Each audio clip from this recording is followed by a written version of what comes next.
push, he'll push. He's pushing.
Mic check, 1, 2.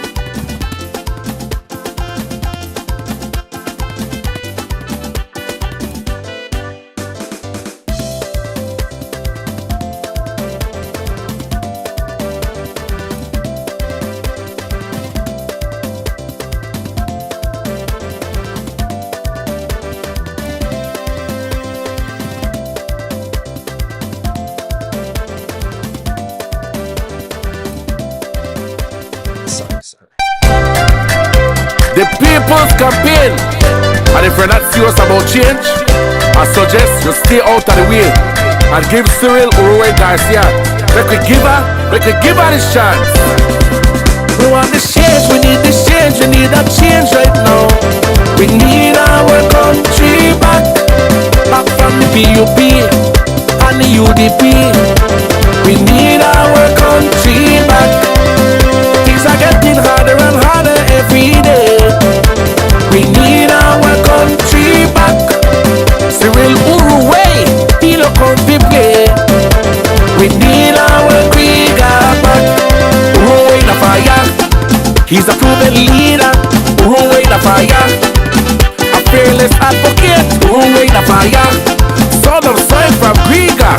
Uruwei the fire. Ready to fight for his people. We want this change, we need this change, we need that change right now. We need our country back from the PUP and the UDP. We need our country back. Things are getting harder and harder every day. We need our country back. Cyril Uruwei, feel a country play. We need our Dangriga back. Uruwei da fi we, set an example for all the youths. Uruwei da fi we, beginning of golden age. Uruwei da fi we, true representative for all of us. Uruwei da fi we, the Dangriga will quick and Sarah we. We want this change, we need this change, we need that change right now. We need our country back from the PUP and the UDP. We need our country back. Things are getting harder and harder every day. We need our country.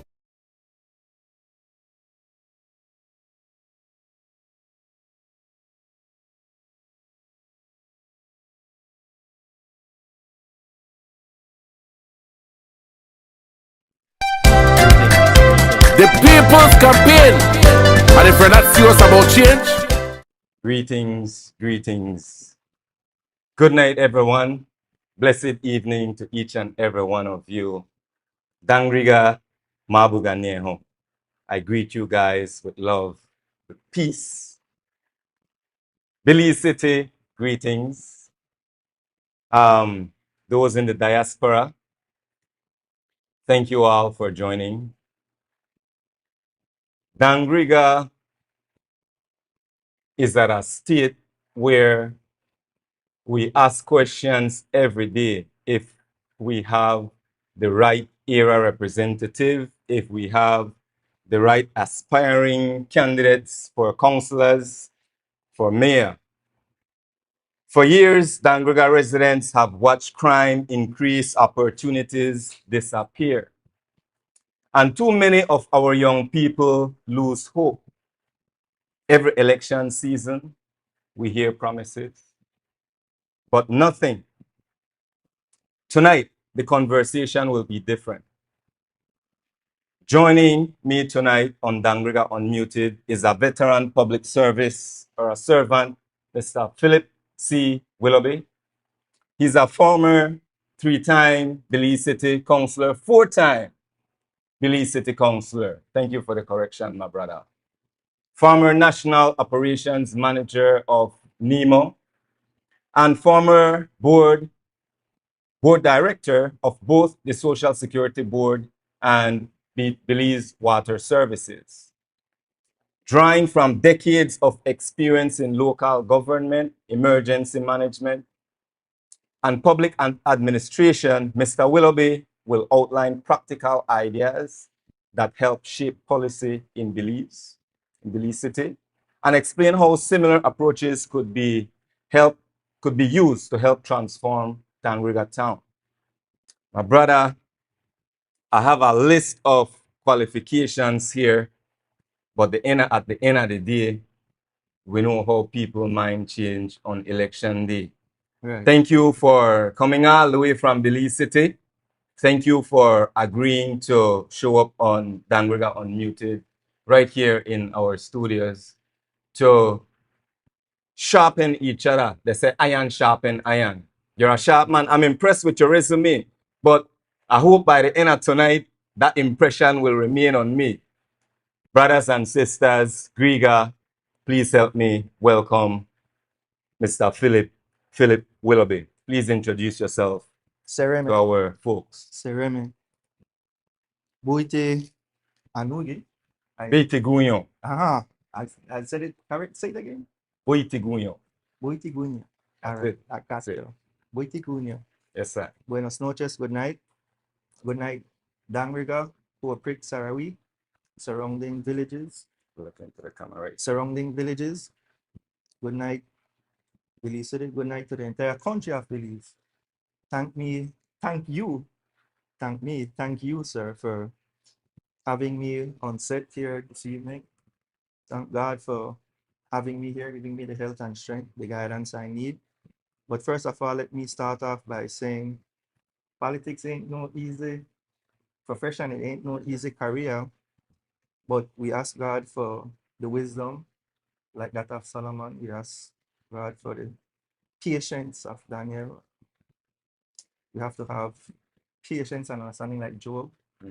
And we ask God to give us grace like Jesus so we can in turn give grace. Ladies and gentlemen, and to the host of the show, I won't share with you any adjective to outline my character. My objective here this evening is to give you the ideas and share with you some of the institutional knowledge that I have. And then you apply the applicable adjective to describe my leadership style the best way you see it fit. So I'm not here to bring, oh, yeah, will it talk good governance? Oh, yeah, I got vision. Oh, yeah, leadership. Oh, no, not me, sir. I'll give you the ideas and you tell me. Let's start with who Philip Willoughby is as a barefooted child in Belize City. Tell me about your upbringing. Tell me about the school where you're gone. Tell me about how easy it was growing up for you. It was. That I was being sarcastic, by the way. What was it? Was it too easy? Did you have experience hard time? Tell me about the grassroots, Philip. Grassroots. All right. So I grew up at 142 East Collect Canal. That's just across a stone throw away from the Michael Finnegan Market. Our yard, our street was clear, seashell, if I can recall correctly, just like some yards here in the beautiful town of Dangriga. We ride bicycle, nail plastic cover plastic, full milk pan with sand, run around the neighborhood. We had a huge tank behind St. Ignatius Primary School across that separated Amara from the school. We had latrines on the canal side. We used to run across the pipes.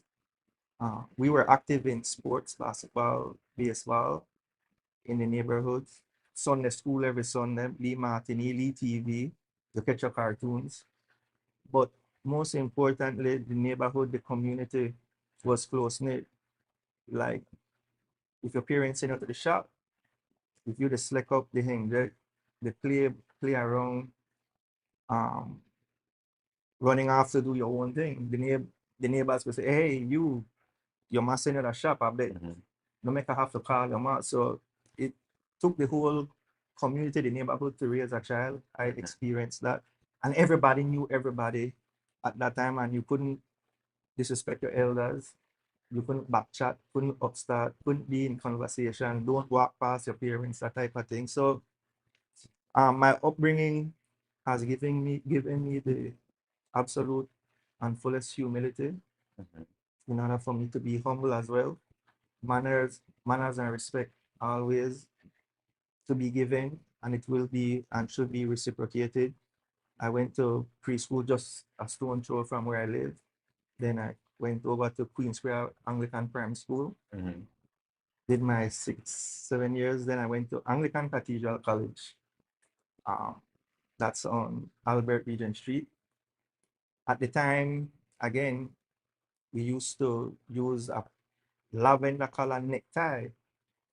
I was in love with a necktie. Never had a necktie before, never wore a necktie before, but it gave me a joy and a pleasure just to be suit up in my school uniform, black tennis, and twisting up my necktie and putting on my epaulets and badge. I mean, a sense of pride.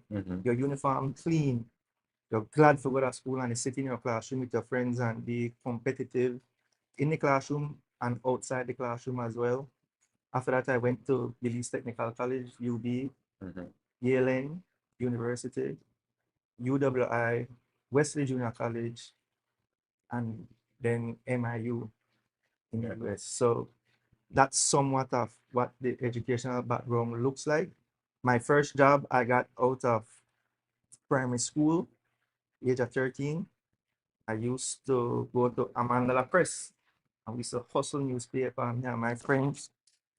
Oh, sorry. Sorry. You can continue. My friends and I used to go and sell newspaper. That was our little hustle.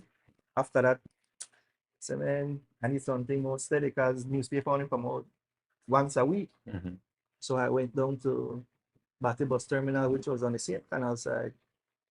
And Mr. Leo Brad Batty gave me my first job washing bus. And I had that job for consecutive summers. I learned to manage my little petty cash, my little finance, and I took care of myself. Even though both my parents were working, middle class, I had two other brothers,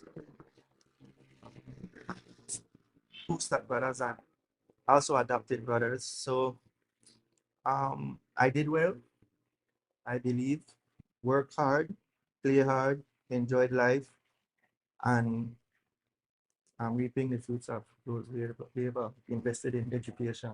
Tell me about your journey into politics. When did you first get started? Why did you start? It was back in 2004, thereabout. Being a student at University College of Belize, I was the vice president of the student body. And at the time, there were many issues affecting the country. A lot of these issues were taking the spotlight in the news, in the streets, discussions in the barbershops, on the bus. And our motto at UB at the time was, you know what? Change. Everything that changed. But they say, but if we young and we are students, how are we affecting or impact this change? right? And it was there and then the student body decided to get active and we started to participate alongside the unions. At the time, the National Trade Union Congress, I can remember being with the late great GOAT George Fraser at the time. Oh, really? I was with Mr. Paul Perriott from BTL, Mr. Marvin Mora from BL. We had Mark Butler and others. We had Mr. Patnett from the sugar industry up north in Orange Walk. We had Dylan Reno, Public Service Union. We had Sister Elena Smith from the NTU. I think that covered the basis. And we had Mr. Fuentes, Mr. Gonzalez from CWU. And I was a part of CWU at the time. And they invited me to participate in meetings, committee meetings, public forums. And I took advantage of the opportunity, and that gave me a wealth of knowledge and experience in addition to public speaking. No, imagine I'm a student at UB.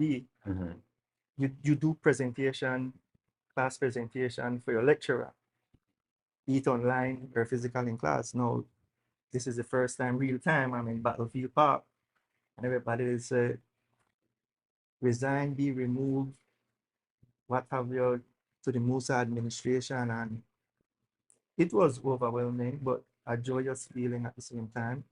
And like I said, I took advantage of it, standing up, facing the people and speaking as a young person, speaking out. And I accomplished that. I did that to the best of my ability. I try to do everything that I do to the best of my ability. So that was how I got involved. And then he said, well, you know what, this is a policy thing. And at the time I was in public administration being taught by Dr. Bernard Watler.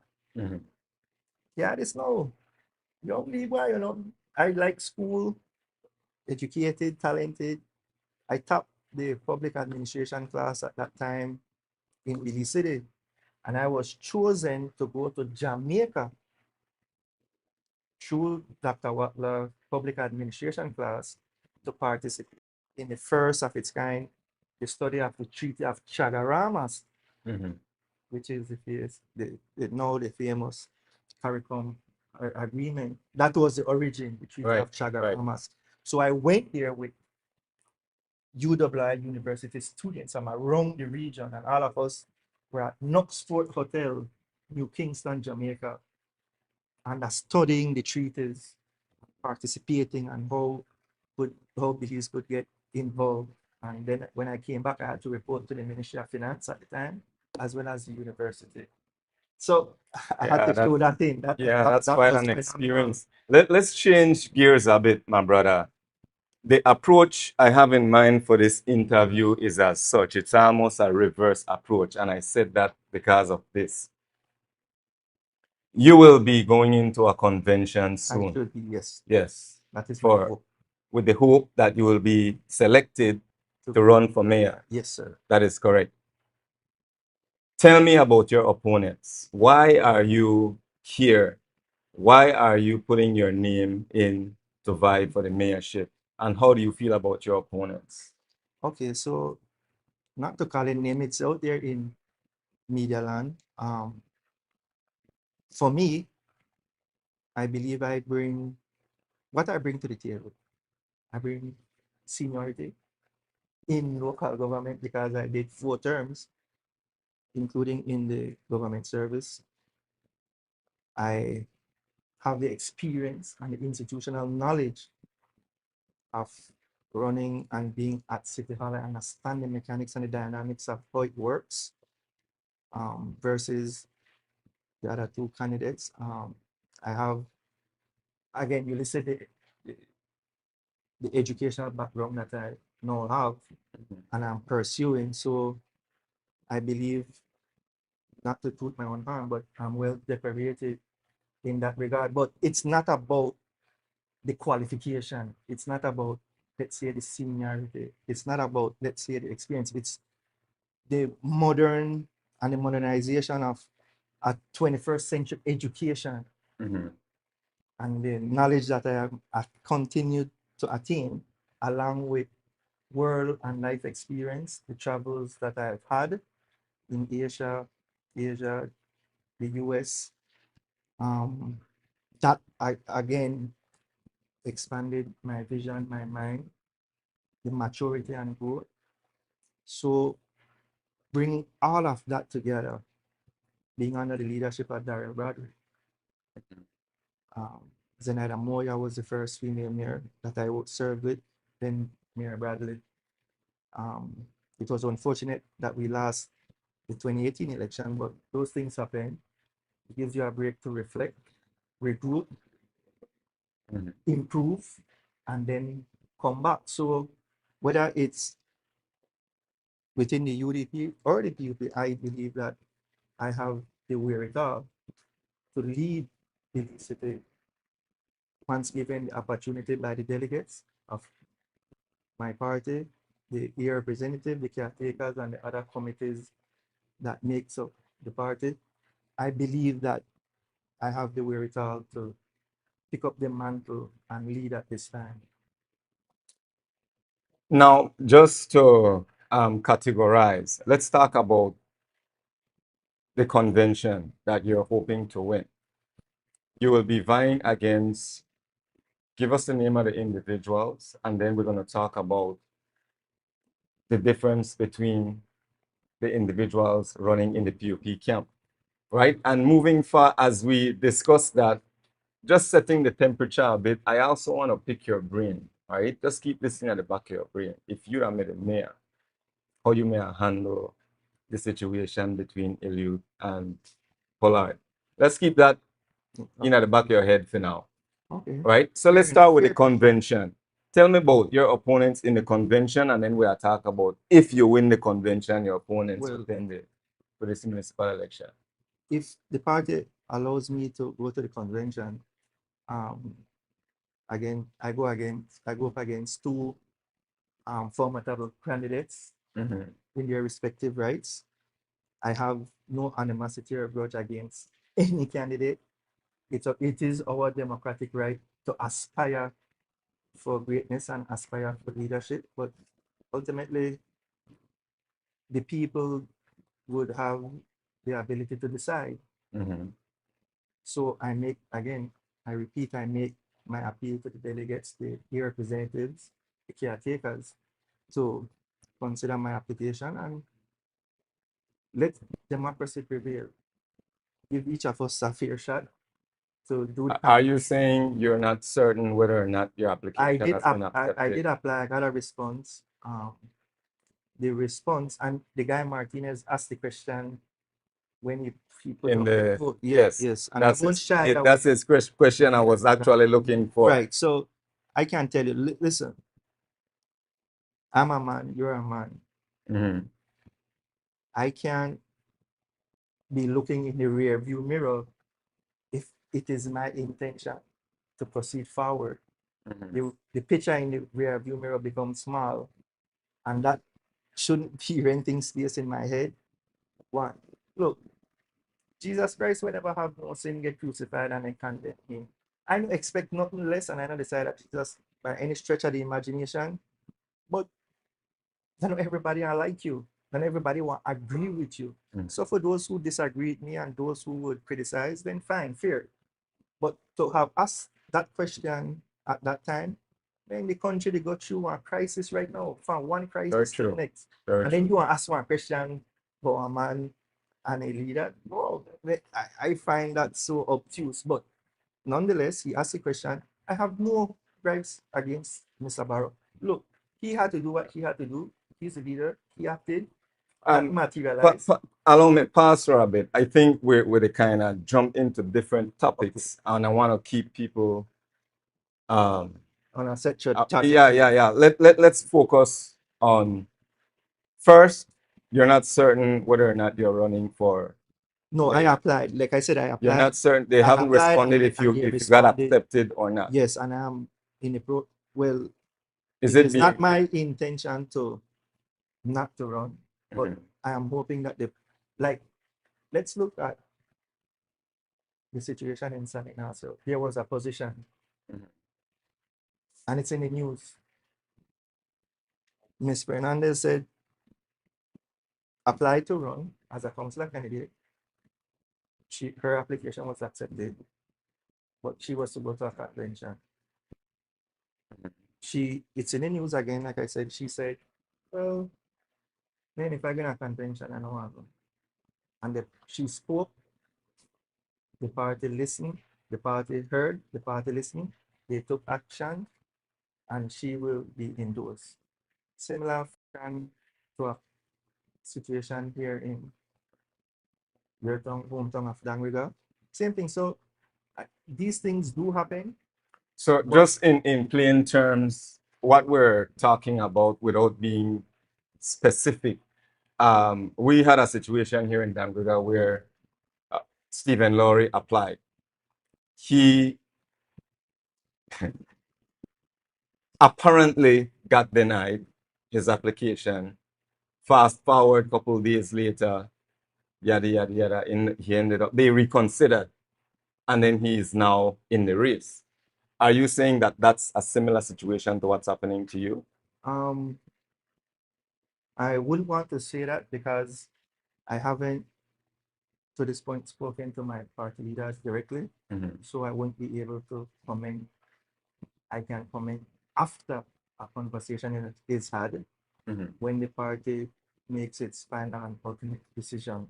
As far as I'm concerned, I applied to run as a mayoral aspirant, and here is where I'm at. Very good. So let's assume that you will run. All right, let's settle with that. What's different between you and the other individuals that will be running for in this convention? Well, again, I'm running on a platform of ideas. I want to let the delegates, my party, Belize City hear my ideas. And if you believe personally that of all the ideas that would make up the individual manifestos, then let that be the driving force that decides who becomes the candidate or the face to lead the UDP Belize City Council. That's it. A fair shot. But it has to be powered and propelled by ideas for the modernization of Belize City, building a climate resilient city, trying to assist on all fronts, 10 toes down, helping to fight and combat the scourge of crime. How do we deal with mental health issues in our city? How do we look at sanitation, infrastructure, taxes? You understand? I believe that is the underlying groundwork or the foundation that should be laid. If you win the convention, who would you rather run against? Alan Pollard or Eliud? Honestly, I don't. I mean, these are politics. Right. In politics, we look at the strengths, we look at the weaknesses. Yeah. You would say that. Yeah. I know if I run against Alan Pollard, I will win. I know if I run against Eliud, I will win. How do you feel about that? I wouldn't want to salute any of them in that regard. I believe that the PUP will do what they have to do to select who they believe is their best candidate. At one point, Mr. Pollard was denied. Like it or like it not, Mr. Miller was approached. He said he'll stick in it. It's a fair process. It's a democratic process. It's an internal party process for them. And I believe that whoever the titular head of the city would want, that is the person who they might end up getting.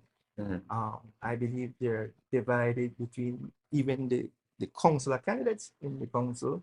They have chosen side. That may have an effect, that may have an impact. The standard bearers would have chosen a side. That will have effect on the outcome. So it's just the best practice to be prepared, and be prepared we must. Be prepared we will. We're gonna jump into your plans for Belize City when it comes to fighting crime, economic growth or stimulation, and see how Dangriga could Good. take from you. All right. But before that, to my question, 2 more questions. Actually, I want to read the brother's comment, Mr. Martinez's comment. But before that, I asked earlier, if you were the mayor, how would you have handled this situation with Pollard and Elliot?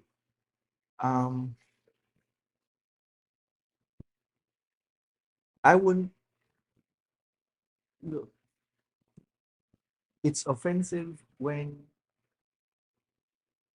two gladiators go into an arena to fight one-on-one, and one of the gladiators has an unfair advantage. It isn't a fair fight. But if the stars are aligned, no matter what happens, the design outcome will be attained. I understand your meaning, but you're talking a parable. Let the two young men do what they do, and let their system of selecting the candidate work its way. Let that be the ethos by which the correct and in other words, you wouldn't endorse either. I wouldn't have done that. And even if I did, I would have done that on the day that I would have voted. But just recluse yourself. Don't interfere. When you interfere in politics like that, the constituencies in that municipality or that jurisdiction sympathizes with the underdog, because they say, why you're the chance, the man deserve one chance, the man deserve a break this time. And then you swing the voters' mind, you sway the voters' mind, left the man, make it go through the process, not deny nobody the process. All of us are equal, so give an unfair edge to whichever candidate. I wouldn't have done. I appreciate your response. I want to read a comment here. And then this is a comment from the sharing the flyer in preparation for this live. Mr. Herman Martinez, ask Superman. Why they call it Superman, by the way? Yeah, the thing that I'll explain it to you. All right. I'll make a note of it. Ask Superman why he is still a member of the UDP after countless rejection by his own party leaders, in quotes, Shine at one time and now Tracy. Remind him of Shine rejection of him to have run in Port Loyola due to a wedding ring issue, and of late he has put up his name to run as a mayoral candidate for the 2027 municipal elections. And although nothing concrete from the party is forthcoming, many are now saying that his application for mayor was rejected and he only could put his name down as councillor candidate. That's half of the message. Let's pause there. I think I went through that earlier on. Like I said, looking to the rear view mirror does nothing for the residents of Belize City, or by and large, the country of Belize. What I'm looking at is through the windshield, and I'm looking to the present and to the future. What Mr. Barrow did, he did. It wasn't only me at the time he decided to put out of the party, but that is behind us. That is old news. Like I said, the country is facing so many crises at this time. Why would you even dare remember Shine and remember something like that? So your take, I understand your position, and I support moving on. You know, the country is in turmoil. There's a super majority at the moment. The PUP, they're having their way, right? I get that. And the more mud we throw in at the water and start tackle each other, With the fight. we remain stagnant. Let me indulge my brother and read the second half of the question, and then we'll move on from here. Let him dispel those rumors and tell us the truth behind his fit with the UDP party, and if any specific person is stifling his progress to advance his ascension in the party, and if he feels betrayed. Cyril, I know you to unmute the truth, but when it comes to PUDP politics, they will tell us what we want to hear. But I believe Philip Willoughby, the no nonsense man, and he will unmute the truth tonight on your show. So you did. My brother, again, you said it earlier, politics is a combative game that like there's always something. There's always something coming from left field. All right. We're gonna press forward. We're gonna move forward with your plans, your ideas for Belize City as a mayor. We had a recent shooting due to gang affiliation based on the news that I received. A 16-year-old. Yes, sir. What are your plans for Belize City should you become mayor to tackle crime? That is an excellent question. I'll answer that question this way. The origin of the animosity between the young men who are going at each other heads on, whenever an opportunity presents itself, they try to exploit it and take advantage of it to go after their enemy at all costs. That is the sad reality for one reason or another. It's difficult when you haven't been affected directly, right, by the mayhem, the scourge of crime, for you to try to approach these young men who are living a particular lifestyle, whether you're on track and you're about to get off track or you are already off track. You haven't walked a day in their shoes, so you don't have the slightest idea what it is they're thinking, what it is they're facing, how they're coping and dealing with whatever drives them or pushes them to live the way they live and do the things they do. So you would have to have experienced that, been around that, be knowledgeable about that before you can make an attempt to approach these crisis situations to try and deal with it and contain it. What the police has done as a fact, the crime flares up between the gangs. The police goes and pick up the young men from the various groups, incarcerate them for 12, 24, 72 hours, 48 hours. By this time, man lost a friend, a family member, people are hurt, people are grieved, people are locked up. Then you want to put them in a conference room setting to do mediation. How what it is do you attempt to gain by utilizing that approach? No success at all. I mean, maybe, yeah, you pick up the players, the situation calms for a bit, you talk to them who get lock up, who charge, and who come out angry, mad, and then the retaliation and the cycle continues on. So my homegrown approach began back in 2012, 2013. I started with Miss Marcia Arguez. She lost her son. Her son wasn't in any gang. They were out watching the parade during the September celebration season. Um, the two fractions, the two warring, two feuding gangs, weapons drawn, this kid in the middle of the street, shots fired, he got shot in the chest and the heart, died.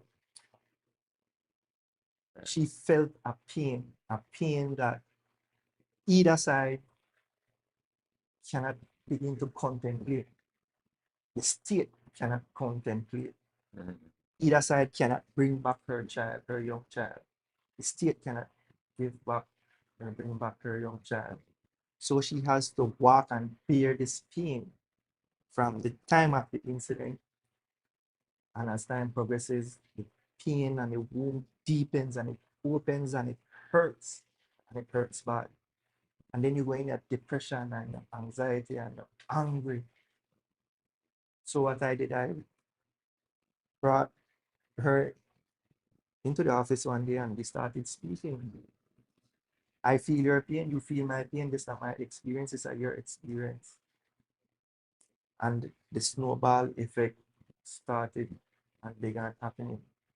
We started to collect all the mothers who lost their child or their loved ones from within the communities, the fighting and the fraction communities who are at ease. It's not easy even for the mothers and the grandmothers. Because one time, I give you the side note, we were in the conference room at City Hall and I'm speaking to the mothers from the G and Lusha Boulevard area. Their beef between the front and the back was at maybe 3 out of 10, the beef they had. So even in the conference room, that one they cost that one, like, wow, problem bigger than the system knows or are really paying attention to it.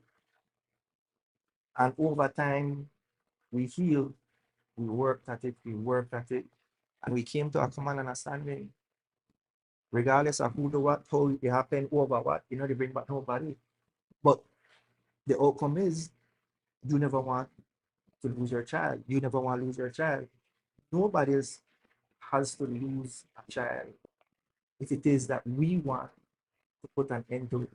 And it was with that approach, the mothers, the grandmothers, the young kids, and so getting involved in the community directly, calm down, Boulevard, along with the police, of course, doing their patrol. But it took various sectors to lift the weight that made it lighter, that could have brought the calm and peace. I sent you a video with Crawl Road and Southside. That worked out and that held. But if it is that the face of the department or the individual who is working with these young men, the young men don't trust them, they don't trust the young men. Come on, no solution. So what is your plan? What's your plan to curb the violence? On the city's part, I would do my endeavor best to activate back the mothers, create a Activate the mothers. Yes, activate them back. Bring them into a unit at City Hall. And then they go out in the communities and speak to these young men. Because these young men would want to listen to their parents, their mothers or their grandmothers, because they respect them. They give the females that level and that type of respect. And they listen, at least at the time that is quite work. So we had mothers from within the Council Bay area. We had mothers in the Genosha Boulevard area, the Jungle area, Majestic Alley area, the George Street area, PIB area. At the time, Bakalan wasn't the way it is now, and you had the Mayflower area. So we had mothers from a cross section of the city interacting, talking, communicating, working within the community, doing the outreach, and keeping on top of that. By extension of that now, throughout the mayhem, there are these young men got shot up or stabbed up or blown up with grenades who are still alive. I then formulate a group with them and have them represent us in the communities. And it's simple. Boss, look for me. I got bags tied on me. I have to take on medication for the rest of my life. I have to do stone surgery every 2 years. I have to take one whole bunch of antibiotics because you have foreign there's a coloscopy bags and so forth. The bags. Let's say the bags. Some of these guys can't even afford the bag. They have to use plastic bag, like real plastic bag. They take the tube from the human stomach to a plastic bag. Real. Because you can't afford the coloscopy bag, the medical bag, because they can't afford it and it's expensive. The medication is expensive. So every so often they land up in the hospital. So we brought a group of them together from a cross section of the city, doing the outreach to the same kids, to the same up and coming youths, to the same hardcore them.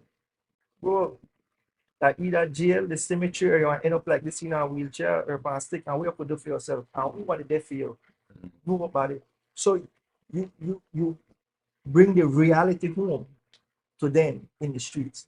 We then took to the schools because remember now you have these kids going to school, and I could call schools name high school, fathers that were murdered, son they got to school angry with the teacher, angry with the mom. I lost my part. That one part, my classmate, but he killed my part. Anger, real anger. And these kids and the streets is just waiting for the right opportunity to get into their heads, and then they will pick up a weapon and retaliate.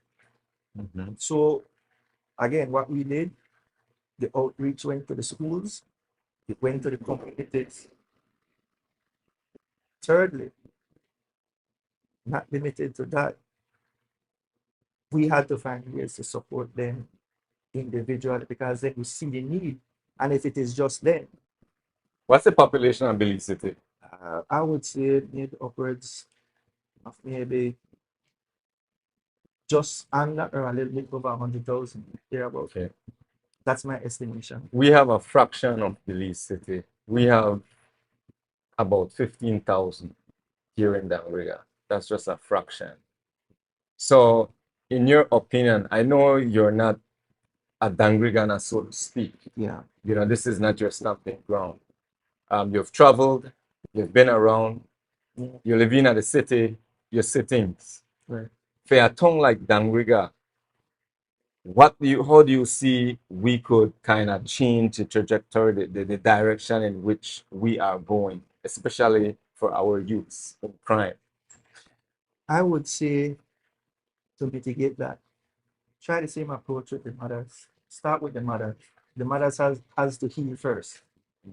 And don't make nobody tell you, oh, my son dead, I left it to God. And look, deep down in that mother, she's hurting, she's feeling pain. Unimaginable pain. That's reality. Yeah. And at some point, man, I'm missing if media, you don't know who the he or she's saying that triggers somebody. Oh, see, they came my body, the chip up, my mom, my auntie, they suffered, and you will take responsibility to put something in your hand for retaliate. So I would start with the mothers or the grandmothers, the aunts, the females, sit with them, bring them together, and bring the other side of the feuding fraction together, and let the conversation begin there. Let us take a quick break to read the comments. We have Shirley Drummer. As a new dual citizen who wants to invest in Belizean future, what specific plans do you have to encourage Belizeans living abroad to invest in local businesses, tourism, and community development? That would fall under a modern Belize. So, but I don't know if we are digress or we did finish up with crime. Right. No, that's fine. That's fine. Okay. I just want to acknowledge our question. audience, acknowledge their I will question. We have Anthony Servio. He said, it's hard to resist a person like you that speaks openly about our culture with pride, and the way our culture has made. There are some. I am ashamed of the leader in Dangriga that he exposed his disgraceful behavior in public. That's an unfortunate story, Anthony.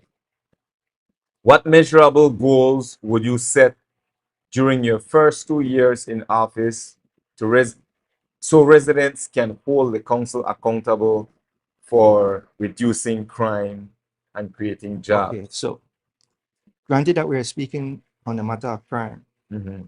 in relation to Dangriga, get the females together, have that discussion in isolation of each other, thereafter bring the females together, and then bring the sons or the daughters who are feuding and let the mediation begin.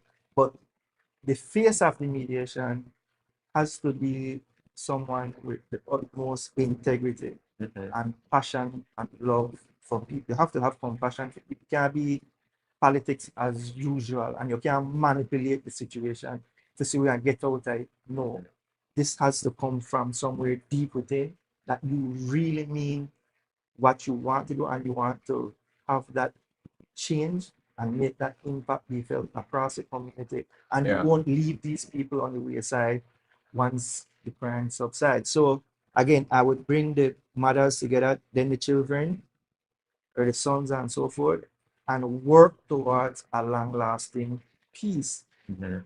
In fighting crime again, look, a lot of the crimes that happen occurs on motorcycle.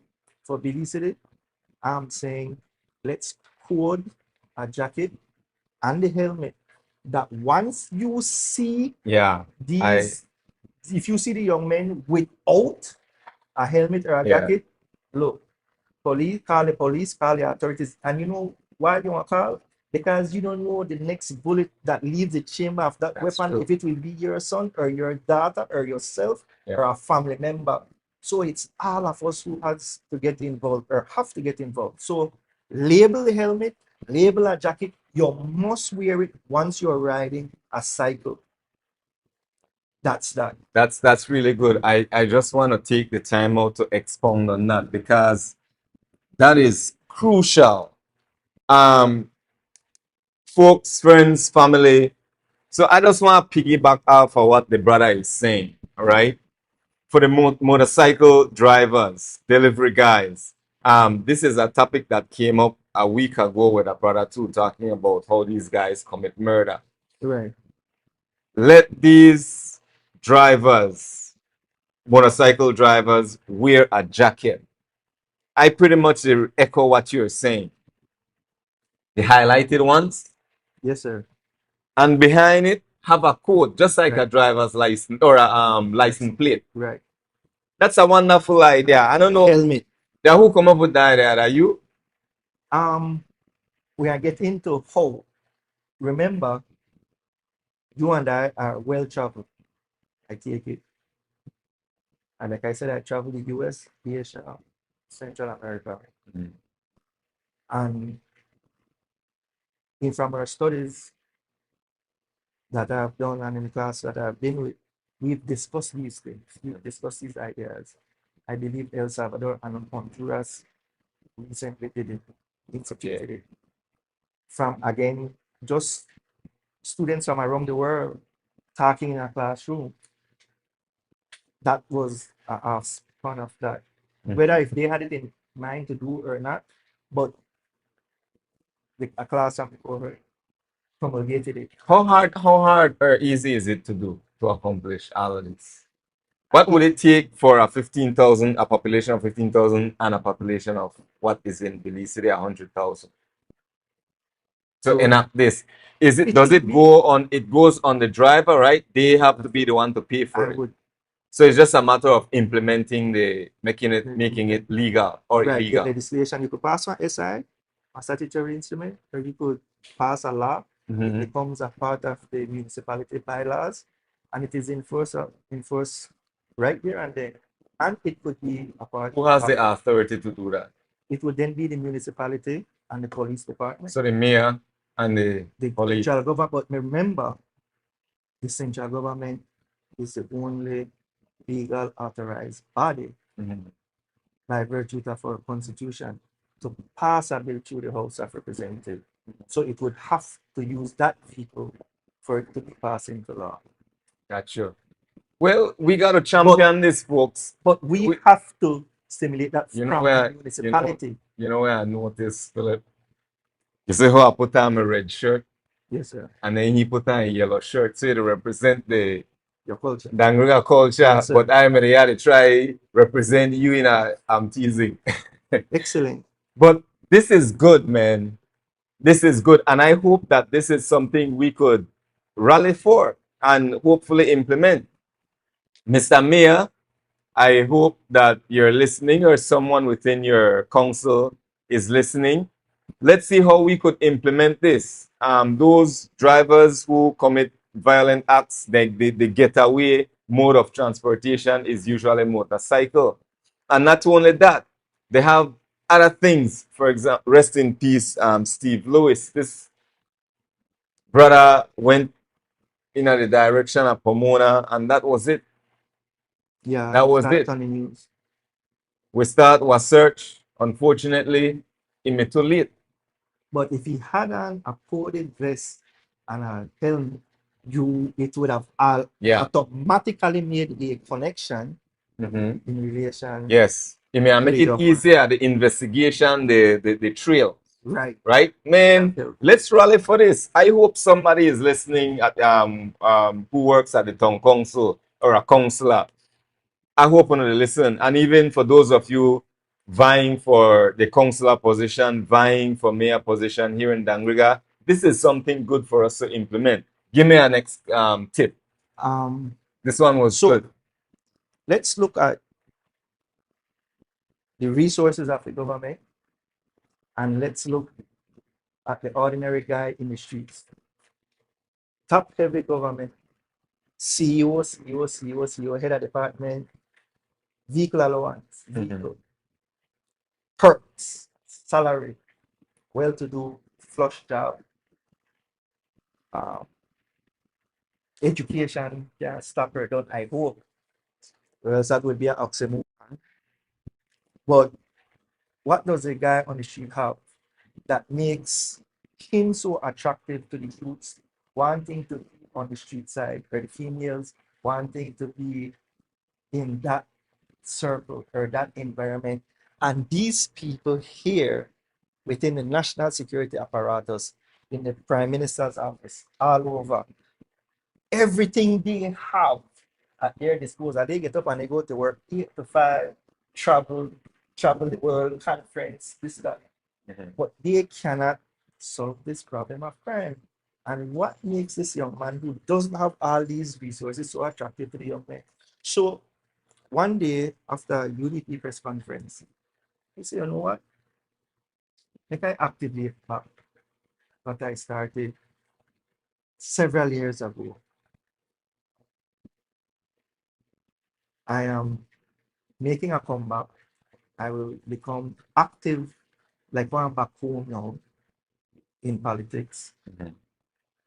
Why still got their school with me wrong, or why the young people still around? It isn't benefiting them. So why are they around? And then people don't want to deal with the government, then people are like da da da da da da da. Why? That a reason, right? This is what I want you to do for me. Should I get to City Hall, we will come from the outskirts of the city collectively with the enforcement officers. And if you see any of these young people, because remember, you got one son, they go to primary school too. And do you want what is best for your child? Do you want your child living this lifestyle? And if you put it blunt, frank, and straight to them, is this an end game for your child?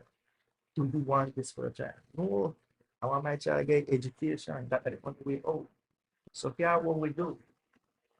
help to raise the youths from within your community. And for what it is, these guys are leaders in their community. No make no ghost fool you, and no make nobody say they not got one organogram or one structure that somebody not look up to somebody. Man, But let me man, create this thing and own this thing.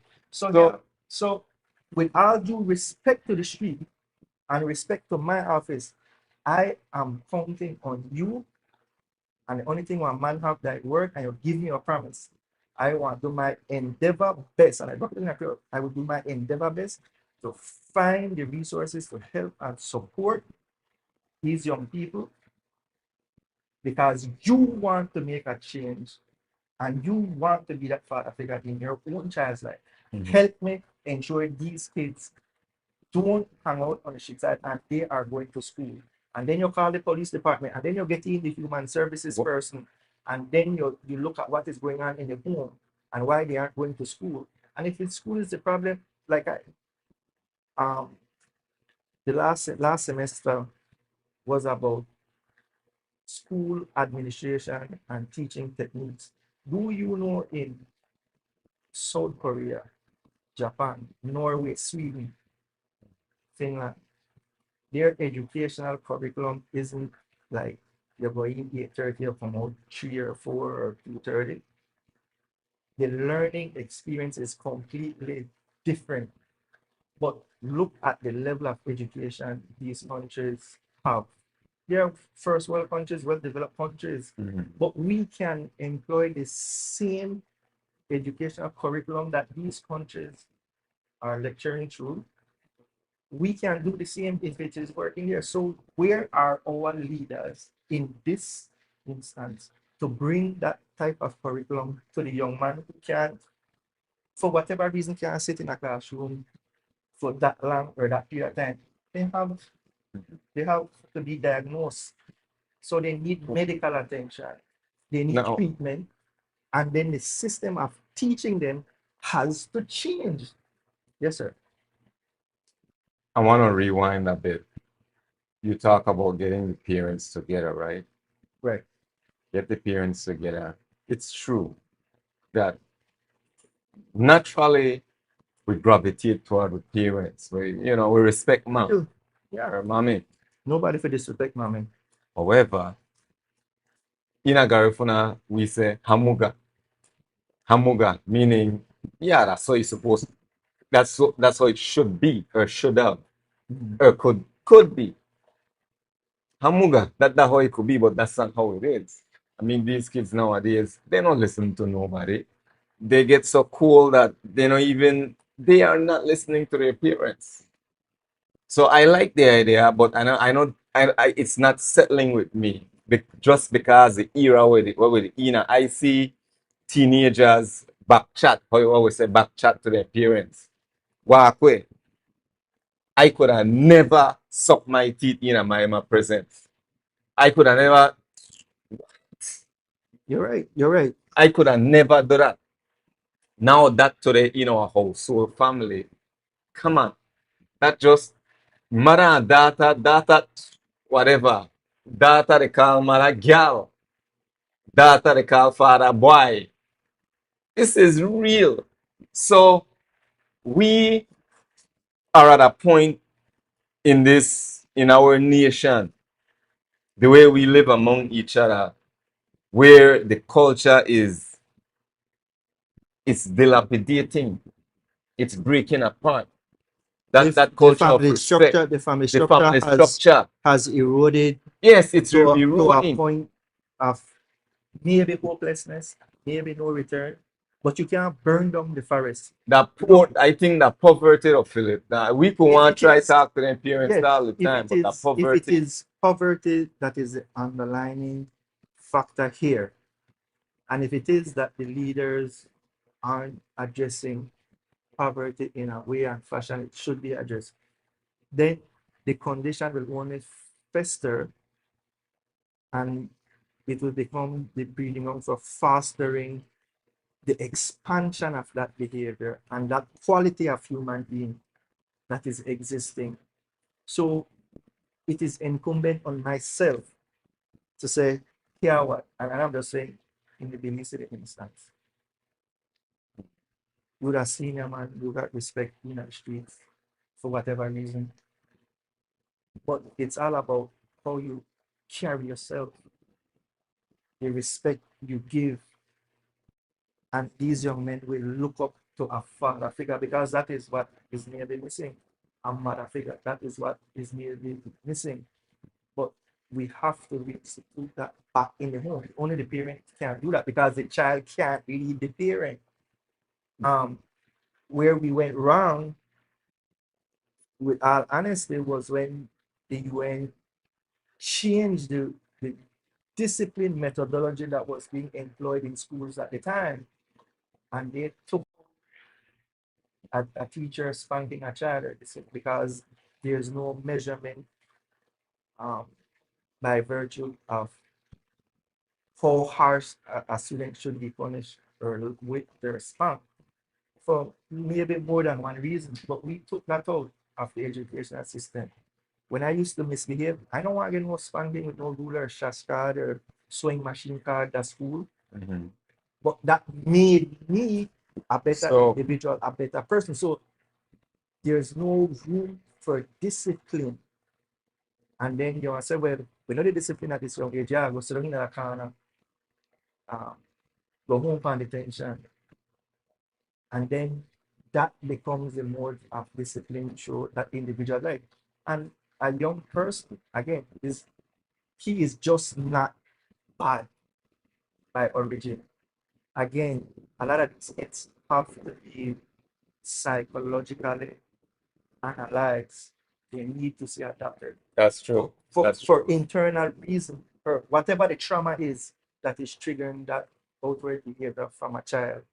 And then you lose that child because you're the Peter, but you don't know what that child experienced. Do you think that the powers that be, that with crime in the streets, the Jazz Street area, Southside Belize, the areas that are oftentimes called when the gun violence, do you think that the leaders, the powers that be, they know what's happening, but it's working to their advantage and they just refuse to just crank up, just push, invest, whatever they need to invest into these streets to make sure that we get these guys, reform them, so to speak, give them opportunities? Do you think that it's working for them so they're not really they got it and do what needs to be done? Because they're like hopelessness, the violence just to increase. Since January, we have 4 murders here in Dangriga. And that those are only the ones that are classified as murders, right? Or cases that were closed, so to speak. That's what it is. That's what happening. 4 murders. So it's like, and at the same time, that the same type of people, they get killed. Almost all the time. They're like the same family background. It's rare that you are here, one person with this last name, son, get shot. It's almost always somebody who don't have whether one over on that side, over the King's Park. I get you. I think the powers that They're like almost like it's deliberate. the powers that be needs to employ the requisite resources in a systematic, methodological fashion to ensure that the impact is felt within the respective demographic. So, if I were in central government, I would map out Dangriga Town, look at the feuding fractions, look at the family background, look at the age demographic, right? And then look at their educational background. Not to say any Speak freely. any stereotype should be given there, but what it is that triggered them to behave and act in a fashion that is not normal to the rest of us in society. Why have they chosen to explore that path? Why? You have to ask the why. And when you go ask the why, then you know how to deal with the how. And you need to know who. You feel me? And then from there, you say, well, I need to do A, B, C, D, E based on this. You know, take no specialist or no professor from How many where times you and ran? study for tell we whether for we problem. We like do that. How many times you ran in an election? General election 2 times, Twice. twice. You lost twice, Yes, sir.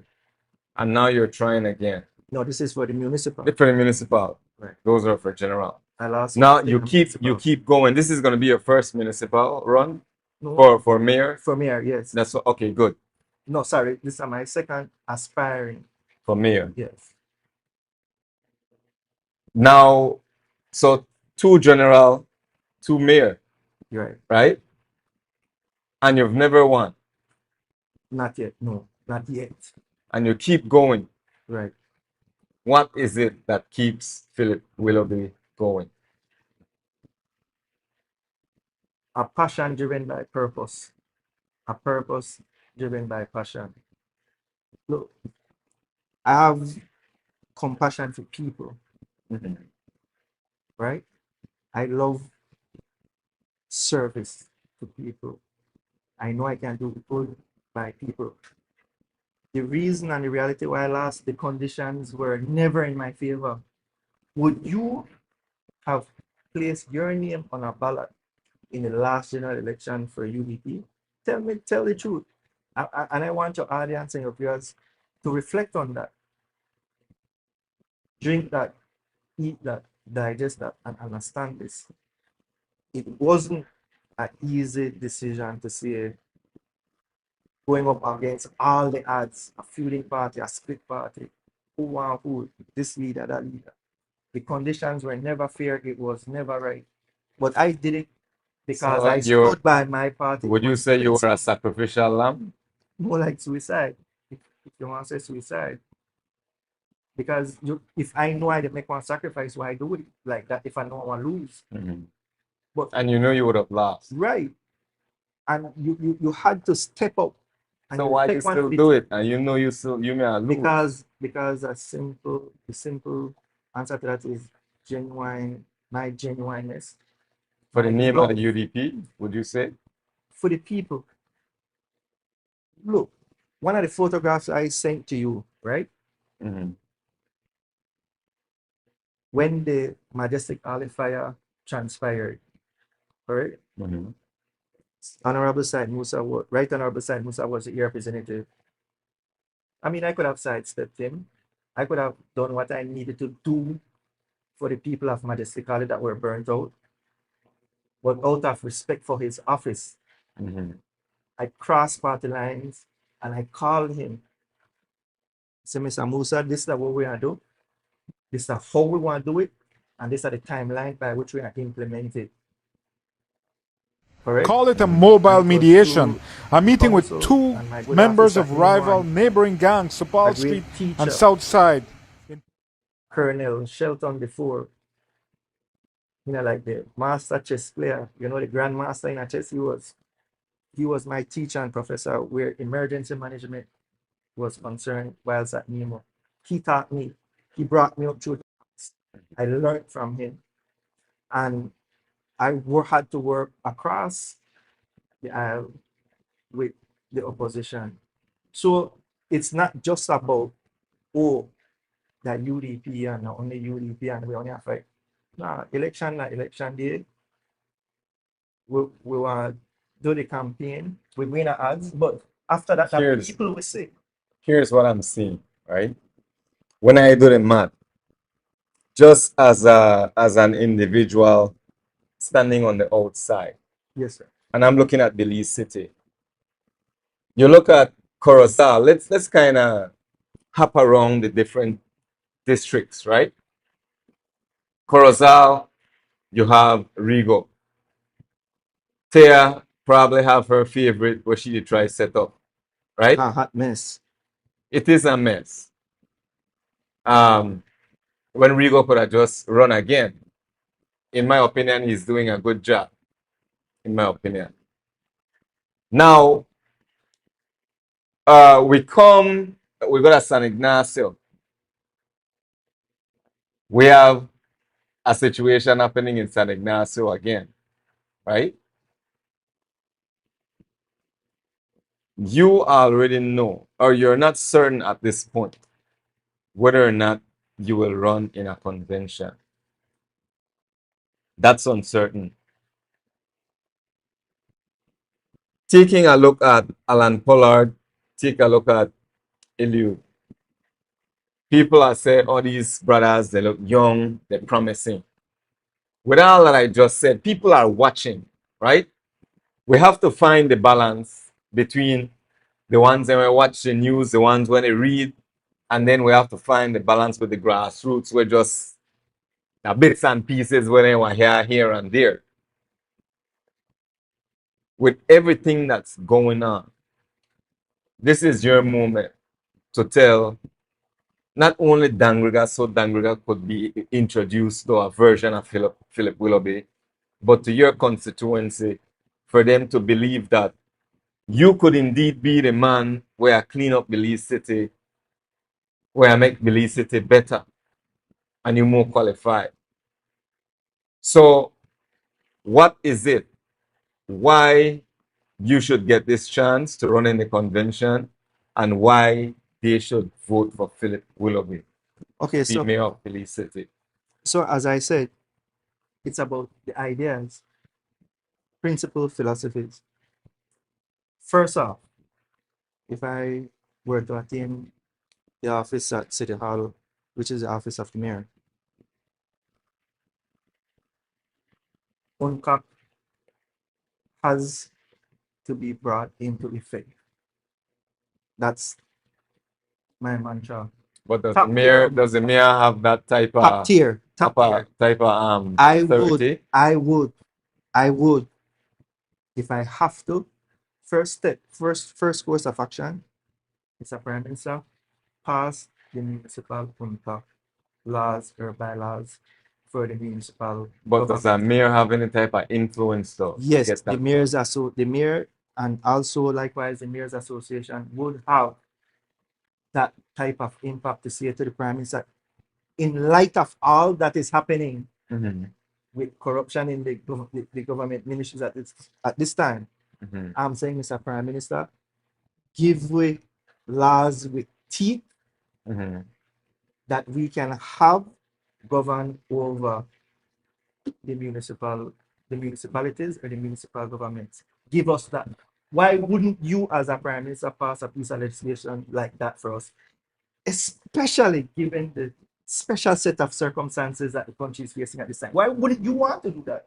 Mm. So I'm saying to the prime minister, and if he doesn't want to do it, hey, our party leader, prime minister, and waiting Tracy take up Anton, if with the requisite legislation and bring the United Nations anti-corruption laws force at the municipal level through the local government. It's that easy, it's that simple. What is there for you not wanting to do that? If it is that we want to speak on the matter of good governance is just rhetoric. Integrity is just rhetoric. Honesty is just rhetoric. Give me the laws. I ain't afraid of no laws. I'm not here to break any laws. Bring on the UNCAP laws. Bring it. You don't want it for central government, fine, sir. But I am asking you to please give it Do you to us. think we will ever get to that point? I hope so, and we better get there No, very but do quickly. you think we will? Yes, Do you think we'll I'm get there? hopeful. I'm hopeful in And that regard. and what hope and what party you think will get there? The right party who is desirous of wanting to do what is right will do it. That's No politics, though. No. Which part? Do you think the PUP or the UDP is more likely to activate UNCAP? Let's call it activate. Well, have you heard any other political elected leader at the municipal level ask for UNCAP? Yeah, but Elected or unelected? that's not relevant, though. Right. Not at the moment. But for me, I will ask for such legislation. And if it is that the government no want to give it, then attorneys will have to draft up these laws. And if any councillor under my leadership is caught like that,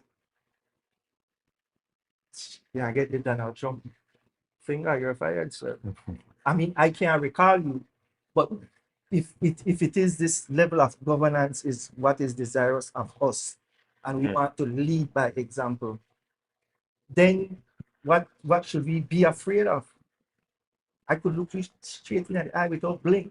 What would we be afraid of? Like we have some candid conversations. The audience has felt you out or is still feeling you out. Right. Those in Belize City, those here in Dangriga, we're marching toward municipal elections, right? You're here because you have ideas. Let me take a look at Jerry Enriquez's comment. Recent statistical estimates show that Dangriga, Corozal Town, and Punta Gorda are gradually declining in population. The fastest growing municipality population is Belmopan. Belize City's population is just under 70,000.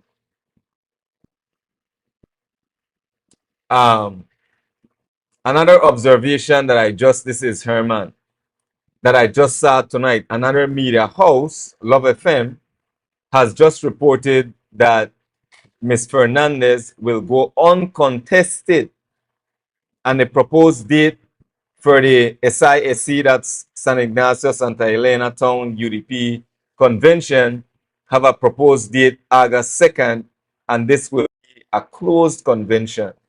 They even went on to say that no PUP officer will vote, albeit to say who the UDP or PUP will always be. You want to comment? You just read the facts. Let's a lot is happening in our nation. But back to that one, Captain. Why wouldn't any rational thinking prime minister, educated, God-fearing, speaking on a platform of good governance, not want to sign UNCAP? I know, get it. Why you wouldn't want to sign campaign finance reform? Why not? What do you think could move the hands of the prime minister to do the right thing? People. The people, only the people who say. Do you think we're doing a good enough job bringing the people together?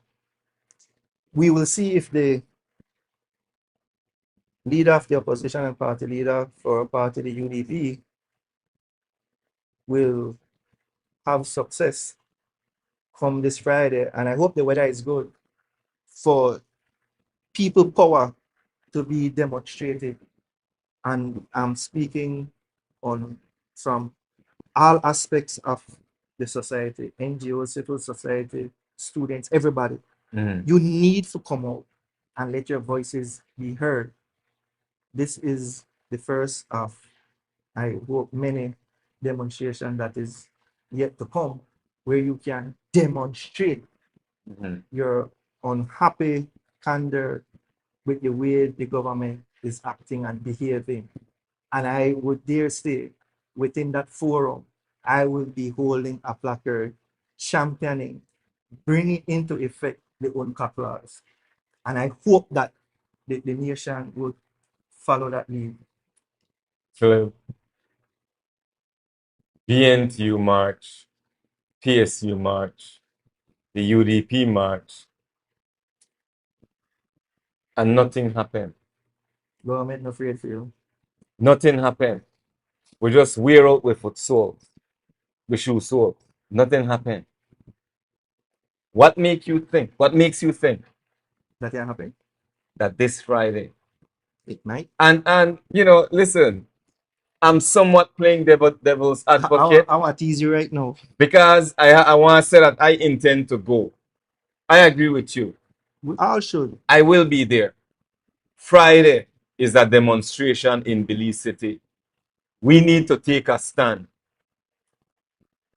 People, it is not enough to sit in your couches. It is not enough to be in your bed with your phone just to watch Uruwei and Philip Willoughby.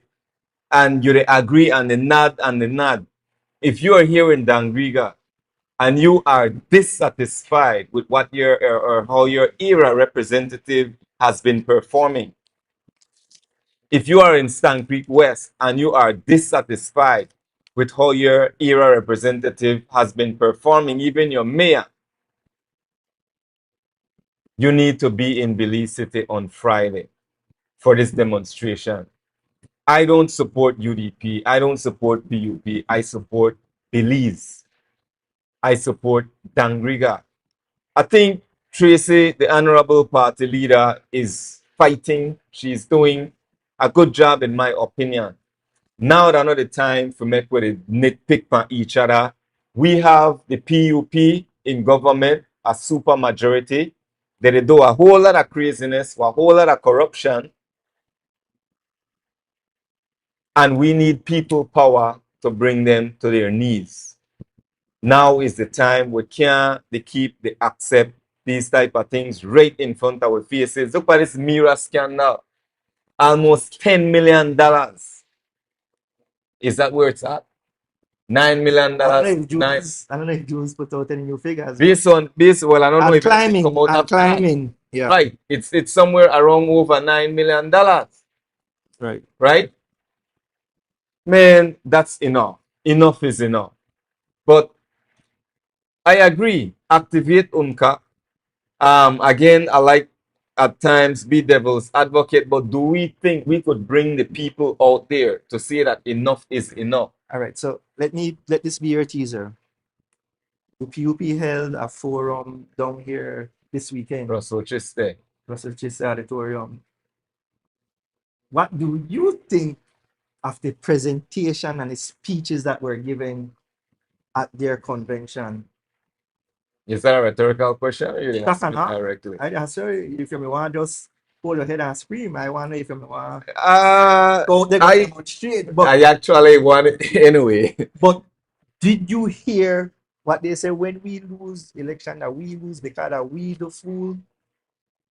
And then you start call out this man and you start What I don't like, listen, and I don't want this platform to sound as a UDP championing UDP. I'm an independent thinker.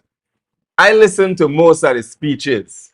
Most of the slapping at the face. Yes, I agree. My problem is this. I would like to know how much was spent to pull that off. Yeah, exactly. I would like to know how much was spent to pull off the concert the night before. Or you had concert too? Yeah, what? You don't say I want me at the dance? Oh, that not that. That not the concert, man. Okay, sorry, I never know. Right? Sorry. I want to know how much it costs because we don't realize that the out of the we money that they take that out of. That we the pay for it. That we the pay for the concert where the mayor and they promote the man the dog ups. You know what dog ups? I believe so. Do you know what dog ups is? The way he was dancing, expressing himself. Yes, that was dog ups.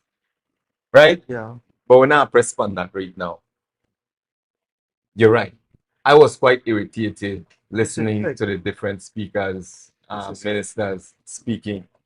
And Dangriga people just go out there and cheer on.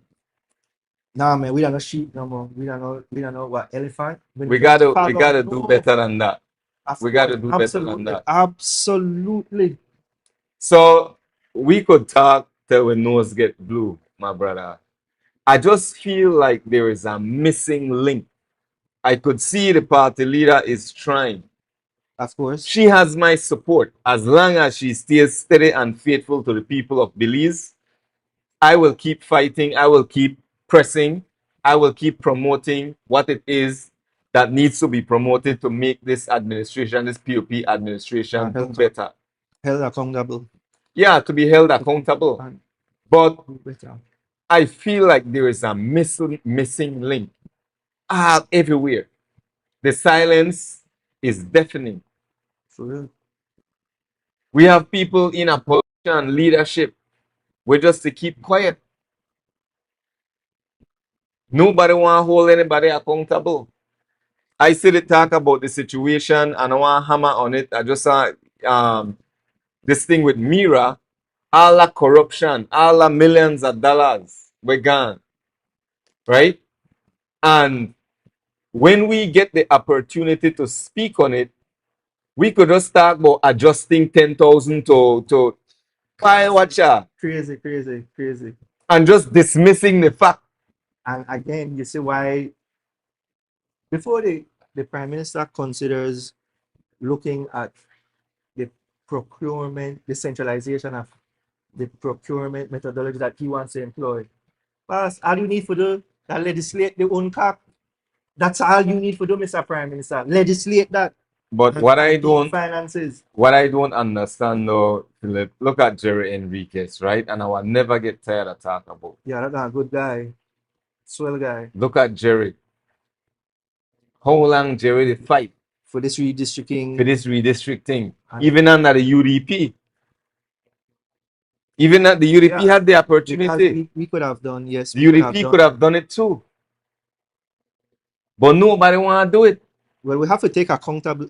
Be accountable. Why not? And take a. Why do you think it's taking this long? I don't know. I don't know that the election and listen.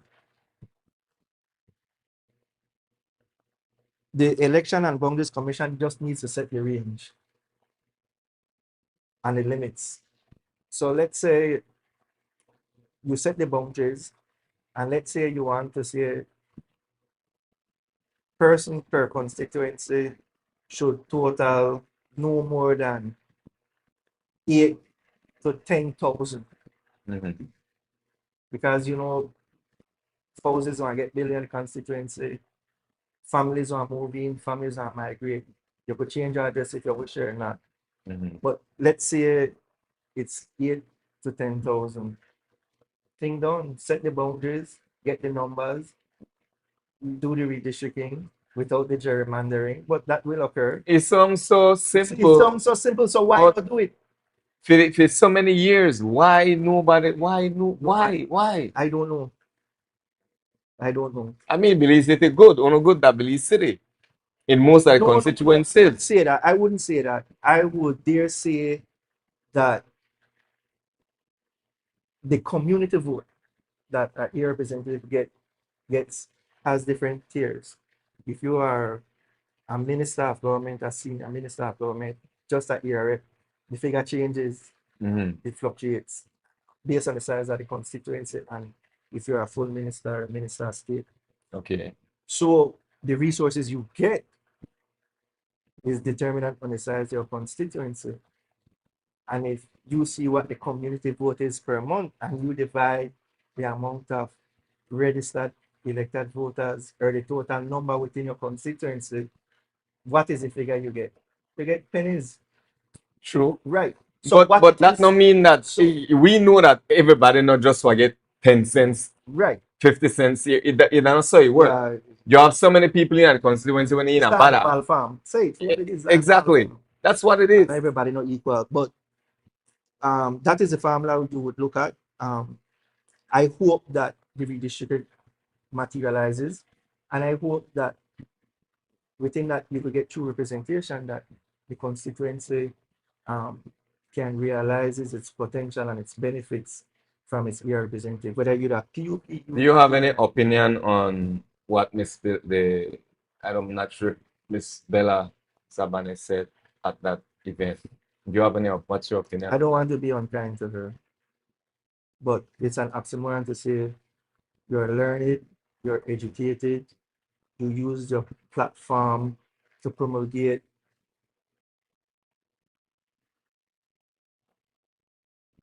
you put in the adjective. That behooves me. It's beyond me. I cannot find the words to describe it, but I think that to internalize it, you should have really, really sat and thought about your speech before you made it and look at the wider country of Belize and how they would have responded hearing that. And that I mean the response from the newscast, the messages, man. Yeah, it's explanation. But you know, man, it leaves a lot to be desired, and it's unfortunate and it's sad that you would have used that forum to do that.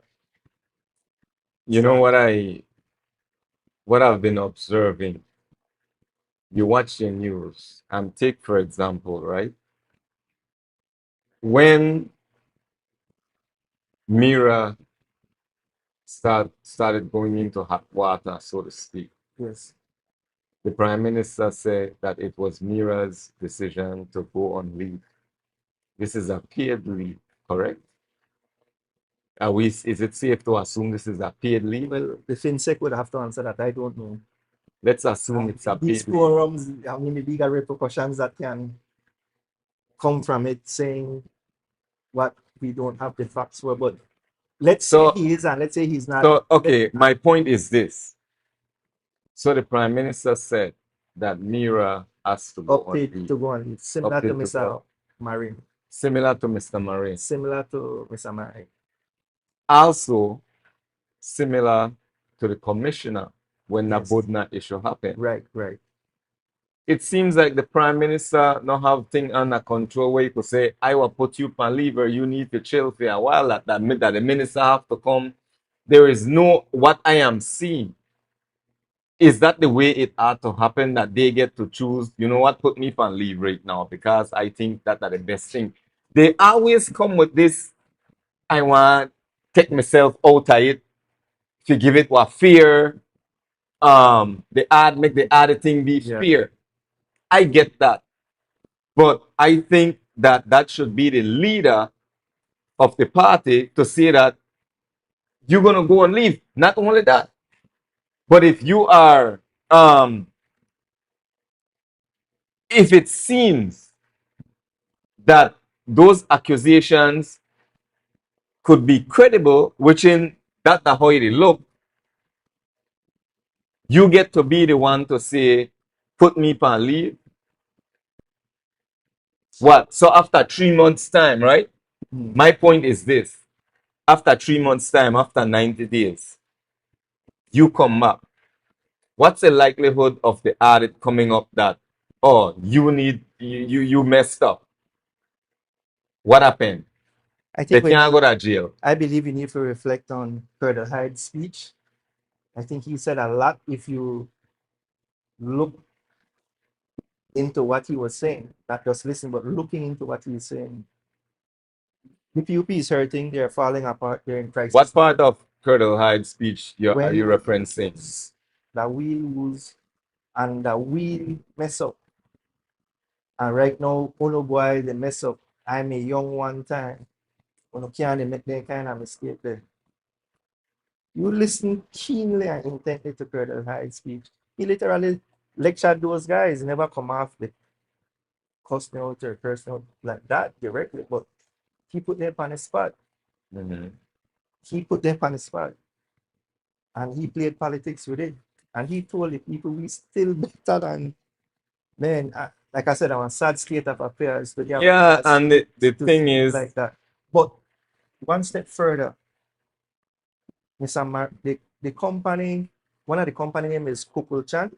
I want you to Google that name, Kukulchan, and see if that name is the name of a Guatemalan vessel for the Guatemalan armed services. You think you know I get worse? But this is a look up the word. cool, brother. Look up the word Kukulchan. My problem with this is this. We have all these processes, right? You have to go to this one and then the blame game. There's a video that I believe Jules did. I think I have that video. I'll have to search for it. This one, the Prime Minister no know nothing. Yeah. Unfortunately and regrettably. He no know nothing. Oh, you have to ask the Cabinet Secretary. Oh, you have to ask that one. And then that one send it to that one. Why we keep accepting this as a people? One thing the people that defend one another. You know In what I the want to eye ask, of the storm. In the eye of the you know what storm. I want to ask you about too? In the eye of the storm. They stick to their guns and defend each other. Shine. I know Shine. I can't say we're friends, we're buddies, but I notice Shine keeps coming out at Tracy, at the leader of the opposition. And my take on that, I mean, the man do what he wants. These are politics. I am trying to understand what the brother's intention is. I just think, I'm megalomaniac, man. I want to know what his intention is because we need to try fight all this corruption with the Right. PUPD, and then we are try target Tracy. That not a help. Of course not. And That that's is like not helping. you can't make your So AC in your head and pay it any man. I don't want ruffle no feathers, and I know they try. This is not an attack on Shine, but I just want to know what are the intention. What are the end game? Exactly what's the end game? What's the purpose here? Because Belize is bleeding. The Profusely. Briseno administration is out of order. And for Tracy, the party leader, the honorable party leader, to be investing time into this type of thing, it's counterproductive. True. I know they say, I don't know the whole story behind the Brad's Bolido and all of that, but it just counterproductive at this moment. There's a whole lot going on, a whole lot of corruption this Briseno administration up to, and we can't get distracted. Of course not. We shouldn't. We shouldn't get distracted. I'm not. My brother, as we wind down, you are here because one, you're going to be running more than likely in a convention.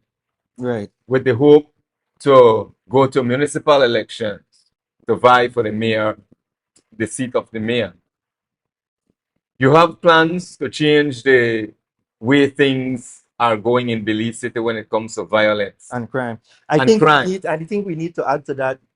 When I was at WGSC doing my paralegal studies, I wrote to the Constitutional Reform Commission requesting, I even sent texts and letters over to the office of the Prime Minister.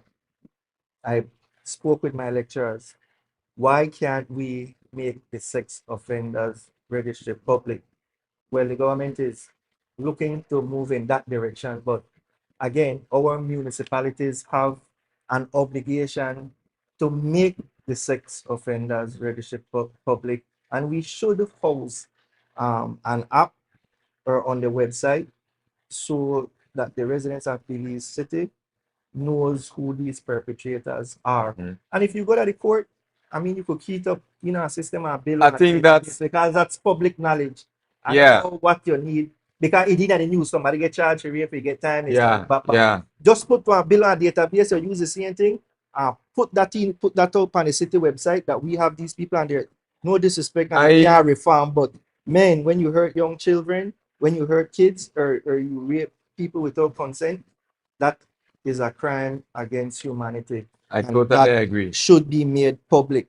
Also, I believe that where traffic accidents are concerned, I believe that if you refuse to do a toxicology test or some, again, the methodologies, and because of the schooling, you're always going back to a particular set of methodology.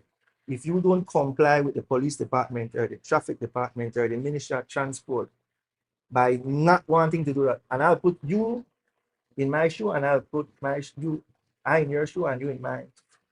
If I knock down your child and I'm drunk as a skunk, what would be your feeling and your reaction? And if you are drunk as a skunk or high on whatever, and you knock down my child and take away my child or my mother, what would be my reaction? I believe that it should be mandatory, it should be legislated, that once you are involved in an accident, that a toxicology test must be done, or some methodology must be employed your driver's license must be revoked for a Mhm. period of time. And also, what I am hoping to attain is that your blood type could be placed on your driver's license or your social security card, and that is for your own benefit. That is another Why push, would you? because if you would be caught in an unfortunate accident and you have to do blood tests, or you maybe somebody looking at what, oh, see That's this not a one bad blood type, idea. That's not this a bad one blood idea. type for this young man. Yeah, When you call the paramedic, you call EMT, you respond. that's a This good idea. man, they bleed out profusely. The blood type my card, the ABC, come prepared. The minute you call the 911s or the hotlines, I believe that could be done. I believe it should be done. That's a good idea. I support that. I also believe that we should teach our bus drivers inner city, outer city, that they must have at least an entry level or a higher level of being a first responder to any major crime or mass casualty situation. So again, if I'm the mayor of the city and you want to operate a bus, and you know the capacity will be anywhere from maybe 15 to 20 people, and you're in our jurisdiction or the city limit, you must be able to at least assist until the paramedics or the first responders That's a come. very good idea. So you need to have this training. You must have this training. I believe the tour guides should have the training, or they must have. And likewise for our bus drivers, as a part of our social component, the amount of fires Belize City has experienced, I would institute a $5,000 grant, depending on the cause and nature of a fire that has affected a home and a family. But we would have to do the requisite study to ensure that all the boxes are ticked, we qualified, and the city gives you a $5,000 grant to try to help and get you back on your feet. Because what I have learned, it's not easy to rebound from a fire. So a grant should be instituted, a policy passed by the council, the city, to assist those fire victims. Here in Dangriga, when it comes to the municipality, our major issues are streets, I want to get to drains. I want to get to infrastructure issue right now. I think it's traffic. now would be a good Good time. time to Okay, talk about that. so for Belize City, we would need a new traffic department. I have identified lands for that 5 acres. We would need a new market. We have identified a new. We have identified lands for that as well. I believe that outside of that, and I want to get into what a modern city is and building a crime resilient city, and I hope that maybe we can wrap up on that. After Tropical Depression 16, when that flood, that rains came across on Guatemala back into 2016, broke up Belize City, broke up the infrastructure. There was a study done prior to that by the Halco group that studied the water that came out of the Halover Creek. And if you notice on the charts, you'll see a lot of arrows always pointing the jet stream, how the current flows down. And then I take you to a case in point when the Swing Bridge Harbor was filled up with silt. I don't know if you recall that. Mid 2014, thereabout. Filled up with silt. Case in point, Belize City is going through a booming growth period right now. A lot of land clearing is happening. And where land clearing is happening, right? These areas used to serve as water catchment areas in rains. But now you are filling up huge tracts of land. George Price Highway, Philip Wilson Highway, Belama, Jane Usher, between Farbers Road and Ken Road. So what happens to this large volume of water that used to settle there when it rains, or we get abnormal rain or torrential rains? Take into consideration that Belize City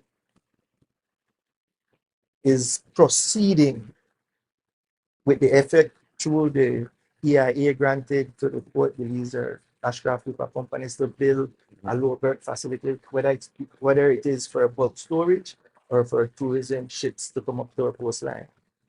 Take into consideration the depth of the sea floor now and the huge volume of water that would be within proximity of the city. So imagine we get one tsunami or a hurricane. What happens to Belize City? Case in point again, the scientists are predicting if we face a 1% plus increase degree Celsius or 1.5 or 2 degrees Celsius increase in water temperature, Belize by the year 2050 to 2080 could look something like Venice. You see where I'm going with this? So in order for us to plan, I'm speaking things that we can do now and things that we need to plan for the future. Let's look at the sargassum that is built up right off our coastline at this minute as we speak. Again, going back to the travels that I've had extensively, again, Asia, the US, Miami, Tampa, Orlando, New York, Connecticut, North Carolina, South Carolina. We have to look at, and I asked, while I'm saying we have to look at, I spoke to Christy Maestri and her team, prepare for me a rendering of what Belize City is right now and what it will look like in the future. But putting these safeguards, I mean, we need levees so that these levels can serve as water catchment areas. We have seen where these levels have been proven, tested, and worked in the US. We have seen where berms have worked off the coastline of Tampa and Orlando. So we need to do the requisite studies to know where our city will be if these anomalies should occur and how do we mitigate about that. But you keep saying, oh, that councillor this or that candidate, and we make that one different, and we make you different. I am saying it has to be idea driven. It has to be IP driven. Here's part And one of my issues with disseminating information to the masses. We have a certain level, and you allude to going into the schools, right? We have different category of people, so to speak, demographics. How do you see it to the grassroots, the people that you will be serving? Majority of them don't understand almost anything we say just now. right. Give it to them in layman terms. Listen, if we don't build these berms, the berms is a wall outside or off the coastline of any city or major landmass, right? So you put material, whether concrete or stone, to like you're building an actual wall, a fence, and that would break down the effects or impact of a tsunami or a hurricane, and it would also keep out the sargassum. So it protects our coastline that is receding. It would then protect our coastline from actually becoming smaller and coming more inland than its original position where it is now. So where the actual coastline is, you may actually maybe 10 feet. So is this for prevention or is this what's necessary right now? It's necessary. It's absolutely necessary, but we have to do the testing. We have to do the feasibility studies to see what the impact is and how do we implement building the berms and putting in the catchment areas. You have to do secondary, because if you just clear out and cut down the mangrove, where the water going, simply put, where the water going. The city What's the first order of business should you become mayor? When you go in, what are the first thing you want to do? What are the limitations? What are you seeing in Belize City right now that needs immediate attention? What needs immediate attention? We spoke about a modern city, building a resilient city. So I would say we need to look at the taxes. I, along with my cohort, came up with an idea after we've discussed for a lengthy period of time. Let's explore the idea of abandoning the property tax regime, and let's have a discussion with civil society, the community at large, about a consumption tax, adding or taking up the GST a few points, less than 1% maybe, or a few points. You would then be able to capitalize the municipality. Because remember now, if this is your home, A consumption tax versus property tax, property you would tax. have the GST, Mhm. which would be the 12.5%, and then you would add in, So let's say 13%. let's say it goes up to that, and then you remove the Property tax. providing everybody is on board and everyone agrees. I So- see where you're going, but why? Because the demographics, let's say the senior citizen, the elderly aren't capable of paying their property tax. They go delinquent. What is the delinquent rate of a municipality? That affects It's high. the bottom That's line, high. the cash flow. Election season come around, you can't implement or enforce one 20L. Is Belize City the same here in Dangriga? Make us Your talk proper- about this before you Sure. go. So you are penalized if you develop your yard, your drain, you build up your house. That's what and that, you get- that would have been so my the point. property Yeah. tax goes up. Yes, I was about to You ask might that. say, oh, but me, Uber for TV, man, me no own no property. Why should I pay this consumption tax? But Mr. Uber for TV, you're using the infrastructure of the city, right? So out of the flood mitigation infrastructure project from 2016, there was a component that I pushed for while I was on the project steering committee. There's a software within the council that tells you everything about the city that is broken, that needs to be done, that needs to be fixed. So it tells you all the concrete streets, all the asphalt street, the hot mix street, earthen street, street with sidewalks, street with culverts, manhole cover, lamppost lighting, overgrown lot, abandoned houses, they like vehicle. So no politician don't need to jump up before one hurricane season and say, oh, see me, at the work, at the cleanup, no. If you are doing it from the first day in office on a cycle, you know, that no problem My brother, whatsoever. So we have 2 minutes. okay, 2 so minutes to 10. But I want you can finish your train of thought. But I want to also give you the opportunity to tell Belize City what you have been doing for Belize City and why you deserve this chance. Proceed. That you Okay. could use all the rest of the time for that. yeah, so I went over the modern city. I believe, and we don't get that e-city, but I'll give you one more my travel findings. In the state of Connecticut, you subscribe to the electric company, you get electricity. You subscribe to the solar company, they come, they install solar panels on your home.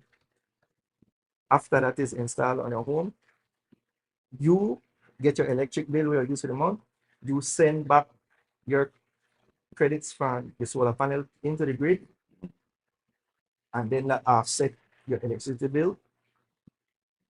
And then the company then sells or distributes the electricity where it needs to go for whatever reason or purpose. I'm saying the sun is free, the time is free. Me and Motley has been championing it at over 26, 27, 28, 29, 30. We need to reach out to these people who have the technology, bring this technology home.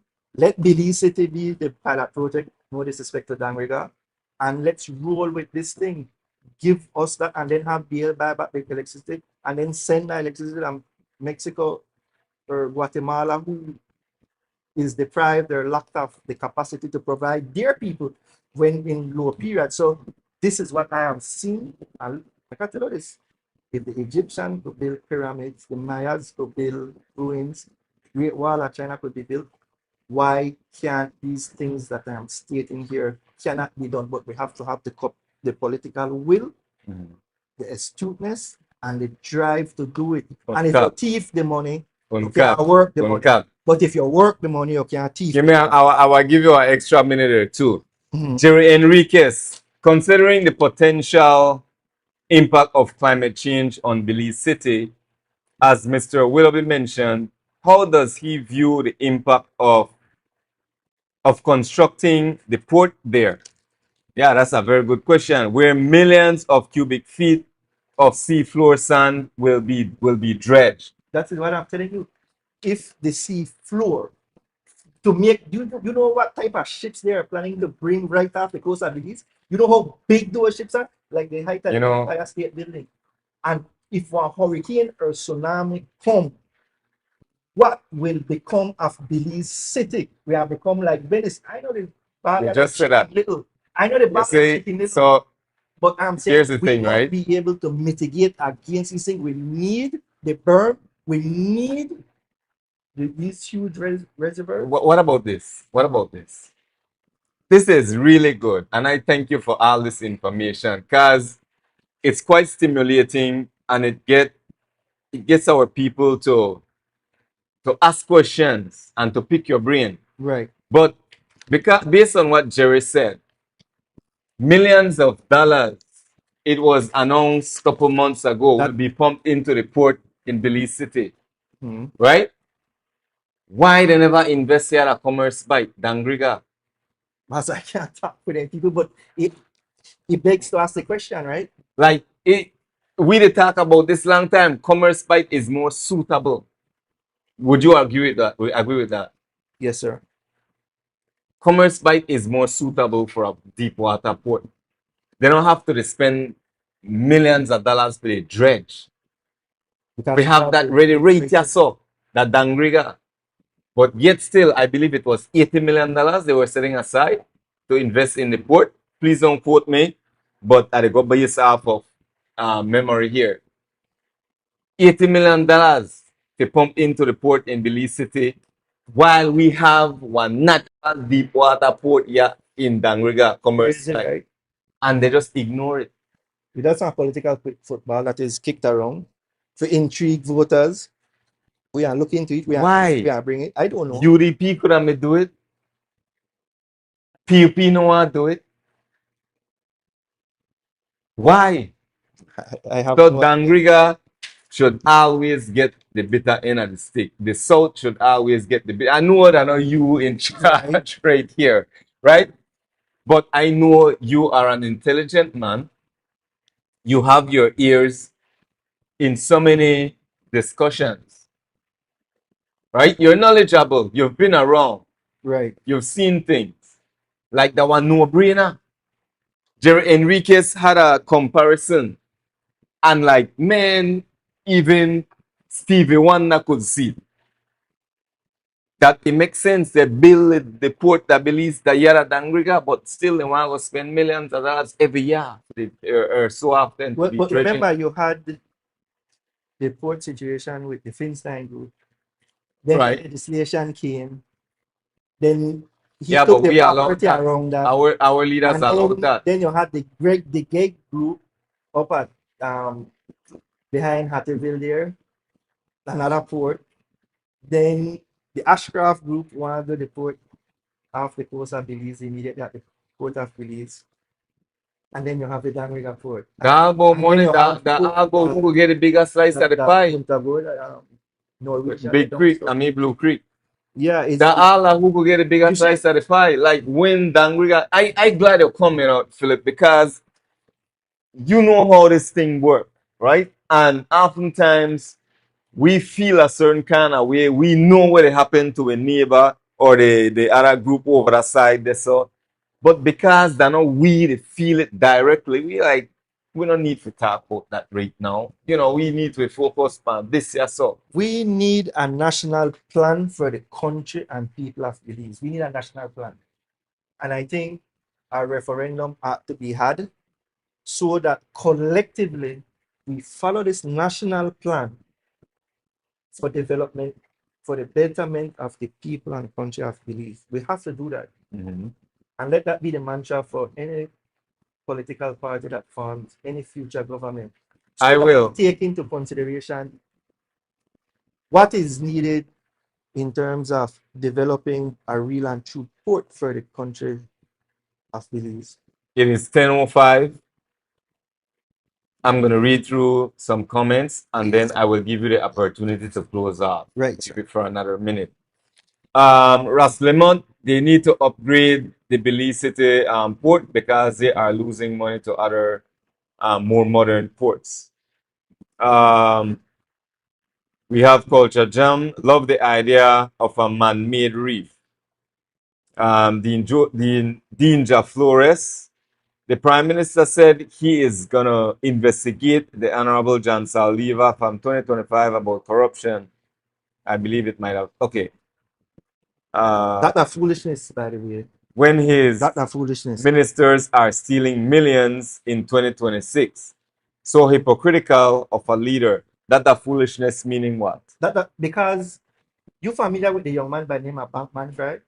Only by Crypto name. mogul. Only by name. He left the US, went to Bahamas. After he paid off everyone within the walls of Congress, congressmen, senators, governors, including Biden, he made donations to. Mhm. And look what he did by siphoning off investors' money to do what he did. John Saliva took a foreigner money, right, Mhm. to invest back in the people here in Belize. That has nothing to do with taxpayers' money. That is a foreigner's money. Why is it highlighted? Why is it? I don't know. Why is it highlighted? That is utter nonsense. That is foolishness. I don't want to speak for John Saliva, but what the facts are and the truth is, we can't left people for the mash up with Belizean people unjustifiably. If you did America, you don't want astute businessman, you don't run a gas station. And if you did cheat the government and people of the United States of America, what that for doing me? I don't know what you do. I just take my political contribution for you because you helped me and those money went into my constituency. Oh, you want to crucify me for something where somebody do? If he did that, you want to bury? No, Yeah. sir. Yeah. Stop the foolishness about corruption. Corruption that way happening right now. The Prime Minister, Taxpayers' dollars. you know, I know we got to close up, Yeah. but Mhm. the Prime Minister mentioned that. I want to make sure I'm understanding this. And those of you, I would like Jerry to comment on this too. I'm paraphrasing. When it comes to the corruption, the auditing, they want to go all the way to 2015. Why? I don't know, beats me. But what they will do, they will exonerate John Saliva because, according to him, in a post he made today, boss, you just exonerate me because you're going to look for something where you know I find. And for all these years that you have been saying that I was corrupt because I took somebody's money, and you can't tell me that taxpayers, Belizean dollars money I siphoned off or took or cheated or nepotism or anything like that. How you want to call it corruption? Yeah. Make we be real and make we be Yeah. honest to ourselves. But the Mr. chickens are Eric coming Castillo, to rule. sorry, my brother. Thank you for joining in. Yes, a national plan for the future of Belize Is necessary. is necessary. Indeed. Mr. Eric Castillo, when we jail the first politician, the credibility of Belize will rise more than 75% worldwide. Let's jail the buyer and seller of votes. Campaign reform, election campaign finance reform, and give with the UNCAC. Yeah. It will look if that me and he start the march, we say give with UNCAC, and tomorrow somebody else join, and tomorrow somebody else join, and tomorrow somebody else join. Friday. We want to get the UNCAC. Friday. That should be part of the main message, That the will be loudest message. United Nations Give it Convention UNCAC. against For corruption. those, I know our listeners are familiar, but in brief term, before we close off, what is UNCAP? I understand, but the T we want actually allow the government through the national security apparatus for arrest and jail one politician for stealing, malfeasance or corruption. It's that simple. Yeah. It's that simple. My brother, you're gonna have to come back again another time. Look, we've run out of I want time. to tell you this before I go though. I want to tell you two things before I go. In building this modern city, inclusive of the new traffic department, 5 acres, the market, 5 acres. My friend Joseph Contreras has Dave and Busters in the lobby waiting right now. to say, come and bring our Dave and Buster's to Belize. Family fun, entertainment. We need That's good. fun, what you call it? That's California, right? No, Or they're not, New York City. or then they're all over there. They're all over. And then you have the fun city, trampoline cities, where you trampoline car racing games, you know it. Building a modern city, not just being out there, but looking at their parks, their playgrounds. That interests me. How would you go about doing that? Do you have the connection? Yes, man. Corporate, Dave and Gotcha. Busters are in We have collaborating. we have to connect. I told my friend. We might have to bring that to Dangriga. You can't. Yes, sir. Yes, sir. And I'm not going to hold everything for myself, but if one of two could come here and the land is available, The land is available, people man. will come We and be at it. we are finding the land. That would be good. You know, that would be really good because we don't have. There is nothing here. Yeah. Complexes for fun, fulfillment. To light up the environment, Yes, man. brother. Create jobs. You know, so I believe that we can do that. I know it's attainable. It can be accomplished. Like I said, the fire victim, $5,000 fund, that's a really big thing. But we need this study for the water catchment areas, the levees, and the berm or the man-made reef in front of our coastline. We need the studies and we need the rendering from our architects. Philip, to do that. my brother, I know there is a lot more you want to share. I want to talk to you about Wait. gentrification. I want to talk to you Listen, about the efficient cities. Man. Bachad, if we get comment, we could get what I interested in the gentrification, right? If folks, if you're willing for another 5 minutes, I would want to hear about the gentrification and then we are close up. It's now 10:12. By 10:15, talk to me. Gentrification. Gentrification, as what I've seen outside of Belize and narrowing down to Belize City. Main Street, Belize City used to be Albert Street. Albert Street is now Pony Drive. It is now Mahogany Street. So a lot of people who had their homes where these big businesses are now being bought out, and they are To move somewhere else. To somewhere else. But where is this somewhere else? So we need to advise these homeowners what gentrification is, yeah. what it does. If it does uplift the community, are you being compensated fairly? What you are being relocated to, is it suffice to say that you will be made better off on it management, rebuilding your new home? Are you capable of doing that? Do you have a plan?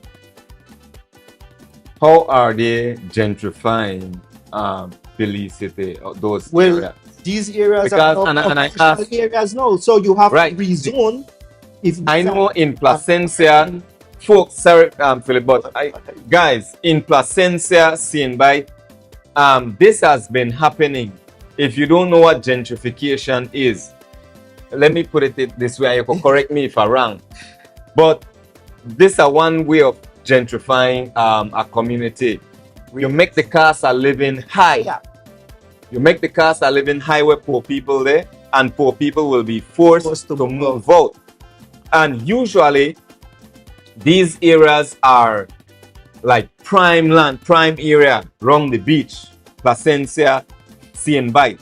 So they can't afford to live there no more. So what? They are willing to just sell the land and disappear. So that's pretty much what gentrification is. They relocate you. But literally, it's smart about the relocation. If it is that you are going to give up your property, it should be for top dollar, and you should be compensated well enough to set your life steady, and so that you can rebuild your home for yourself and your family to enjoy. That could happen in Hopkins, or is already happening. Right. Where Hopkins get expensive. A lot of poor people, who want to sell the land, and I encourage Hopkins now, keep on the land. You guys in Seeing Bite, keep on the land. Georgetown, keep on the land, especially those of you who still have the privilege to be on the beach. Don't find a way to keep your land, man. Start some type of business whatsoever. My brother, it is now 10:15. I sincerely appreciate you come all the way this year to just sharpen, iron sharpen iron.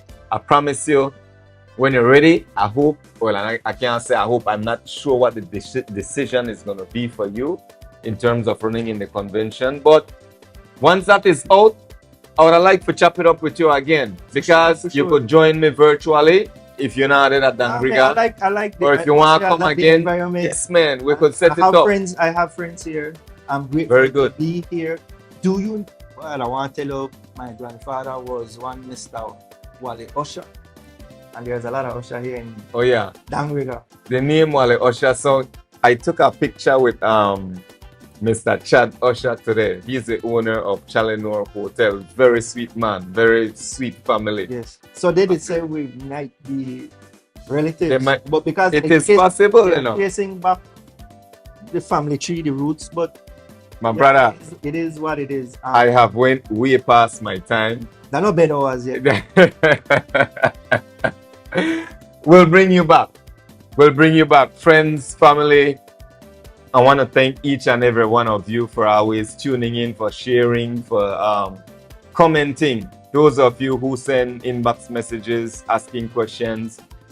It's the interaction, right? We feel like we're not here by ourselves. This is a community.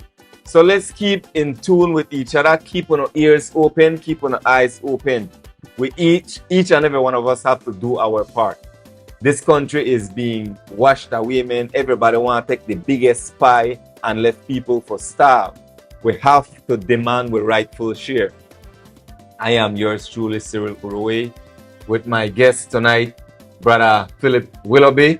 I thank you once again. Thank you each and every one. I will see you again tomorrow. Tomorrow, I have Jerry Enriquez. Oh, really? Yes, we're going to be talking about the journey to redistricting. This again will be another informative segment. So please tune in, ask no questions, and let's sharpen each other. This is Dangriga Unmuted, where we unmute the truth and we demand change. Good night, everyone.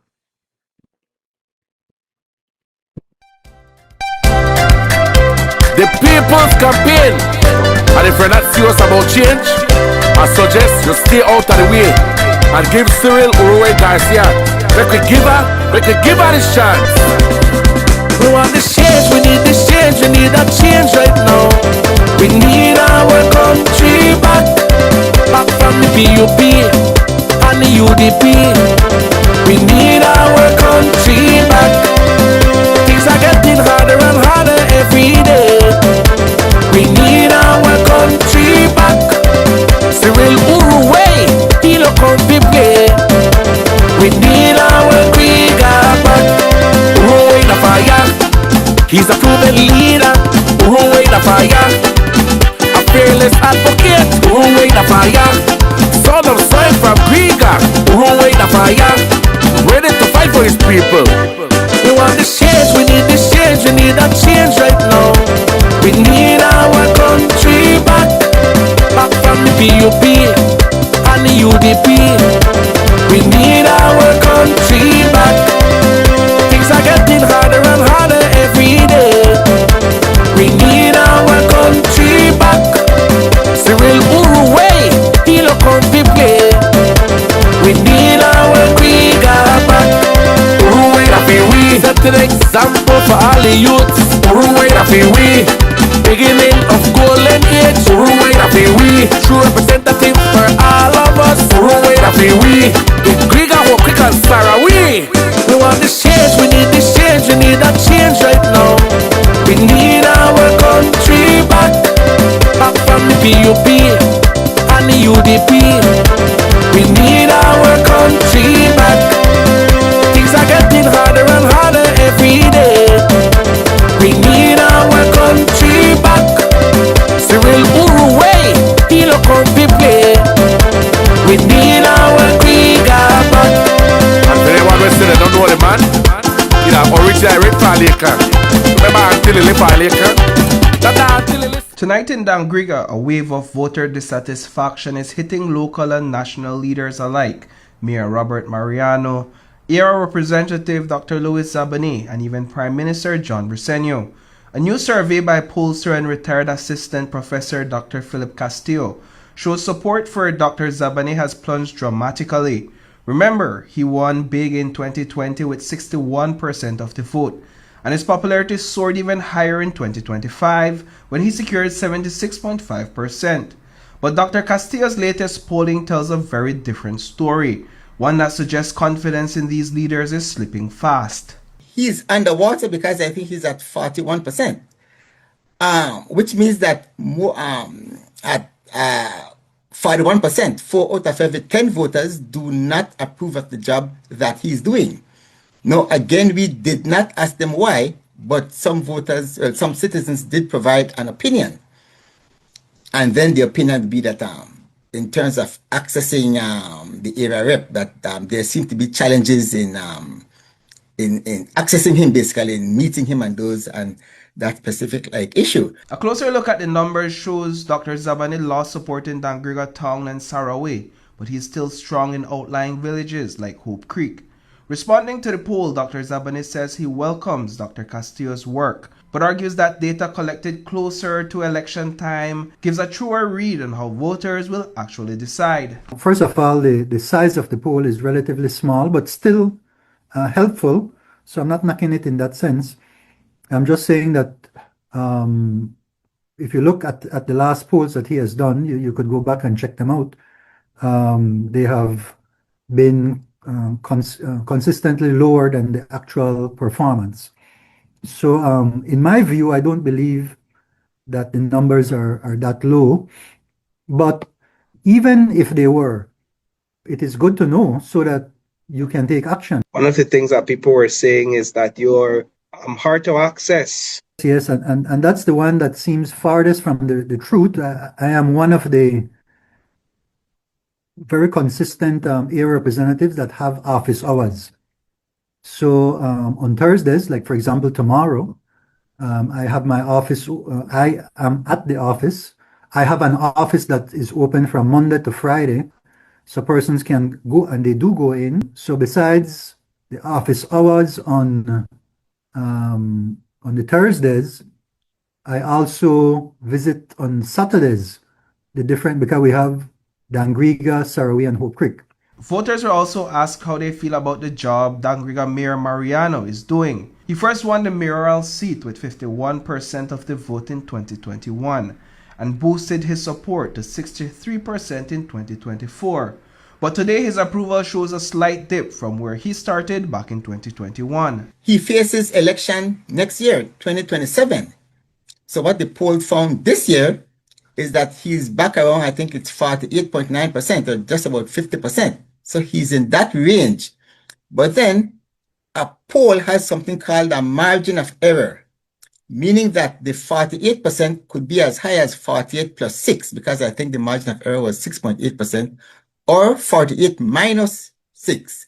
And then again, if you look carefully at the numbers, 17% did not have an opinion. They said not sure or they're uncertain. Voters also pointed to some persistent concerns in the municipality. They want better streets, improved garbage collection, and real action on unemployment, which many say remain a consistent challenge. When we reached out to Mayor Mariano for a response, he told us, quote, "I am appreciative of Dr. Philip Castillo, and although the next town council elections are a little over a year away, and notwithstanding a lot of change within that time, I am humbled by the favorable poll survey and results at this point in time.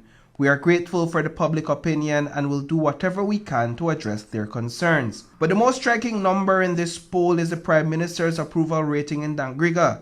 When voters were asked whether they approve of the job Prime Minister John Briceño is doing, just over half said they do not. I think it's only 20%. That's 1 in every 5 voters approve of the job that the Prime Minister is doing as Prime Minister.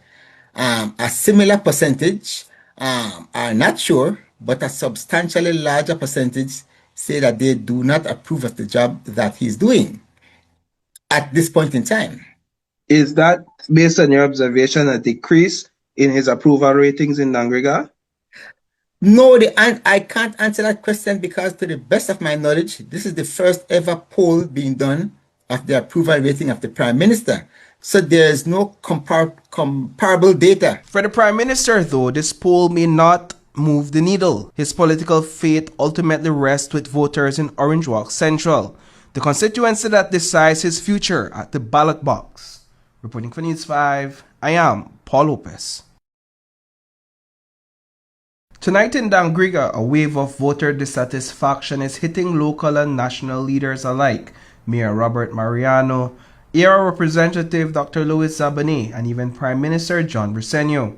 A new survey by pollster and retired assistant professor Dr. Philip Castillo shows support for Dr. Zabane has plunged dramatically. Remember, he won big in 2020 with 61% of the vote, and his popularity soared even higher in 2025 when he secured 76.5%. But Dr. Castillo's latest polling tells a very different story, one that suggests confidence in these leaders is slipping fast. He's underwater because I think he's at 41%, which means that more at 41%, 4 out of every 10 voters do not approve of the job that he's doing. Now, again, we did not ask them why, but some voters, some citizens did provide an opinion. And then the opinion would be that in terms of accessing the area rep, that there seem to be challenges in accessing him, basically, in meeting him and those and that specific issue. A closer look at the numbers shows Dr. Zabane lost support in Dangriga Town and Saraway, but he's still strong in outlying villages like Hope Creek. Responding to the poll, Dr. Zabane says he welcomes Dr. Castillo's work, but argues that data collected closer to election time gives a truer read on how voters will actually decide. First of all, the size of the poll is relatively small, but still helpful. So I'm not knocking it in that sense. I'm just saying that if you look at the last polls that he has done, you could go back and check them out. They have been consistently lower than the actual performance.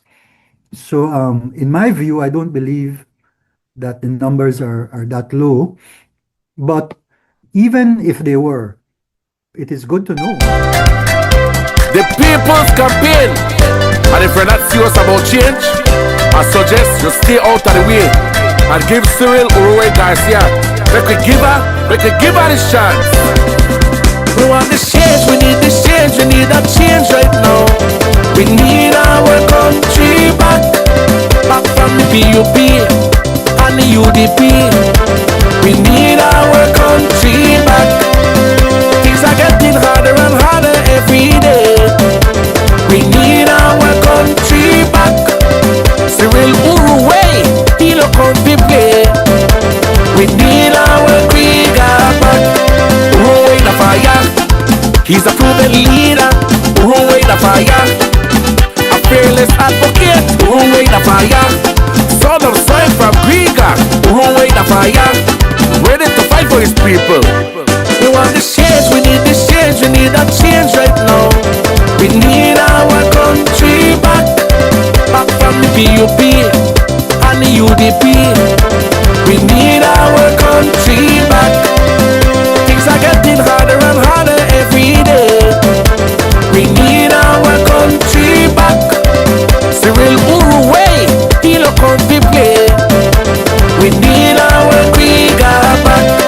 Uruwei da fi we, set an example for all the youths. Uruwei da fi we, beginning of golden age. Uruwei da fi we, true representative for all of us. Uruwei da fi we, Dangriga Hope Creek and Saraway. We want this change, we need this change, we need that change right now. We need our country back from the PUP and the UDP. We need our country back. Things are getting harder and harder every day. We need our country back. Cyril Uruwei, he'll come to play. We need our Dangriga back. And for anyone who said they don't know the man, you know, original Red Paleka. Remember Auntie Lily Paleka? That's Auntie Lily's son. On election day, I will not go to the polls and betray my conscience. Election day, make sure you follow your conscience. Choose change now.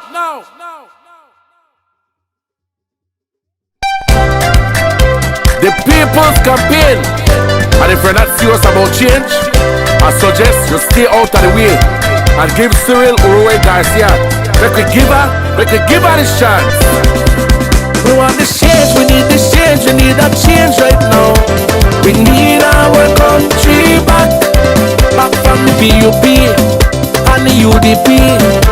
We need our country back. Things are getting harder and harder every day. We need our country back. Cyril Uruwei, he look on the play. We need our Dangriga back. Uruwei the fire, he's a proven leader. Uruwei the fire, a fearless advocate. Uruwei the fire, son of soil from Dangriga. Uruwei the fire, ready to fight for his people. We want this change, we need this change, we need that change right now. We need our country back from the PUP and the UDP. We need our country back. Things are getting harder and harder every day. We need our country back. Cyril Uruwei, he look on the play. We need our Dangriga back. Uruwei da fi we, set an example for all the youths. Uruwei da fi we, beginning of golden age. Uruwei da fi we, true representative for all of us. Uruwei da fi we, Dangriga walk quick and Sarah we. We want this change, we need this change, we need that change right now. We need our country back from the PUP and the UDP. We need our country back. Things are getting harder and harder every day. We need our country back. Cyril Uruwei, he look on the play. We need our Dangriga back. And for anyone who say they don't know the man, you know, original red Falcon. Remember Auntie Lily Falcon? That's Auntie Lily's son. On election day, I will not go to the polls and betray my conscience. Election day, make sure you follow your conscience. Choose change now.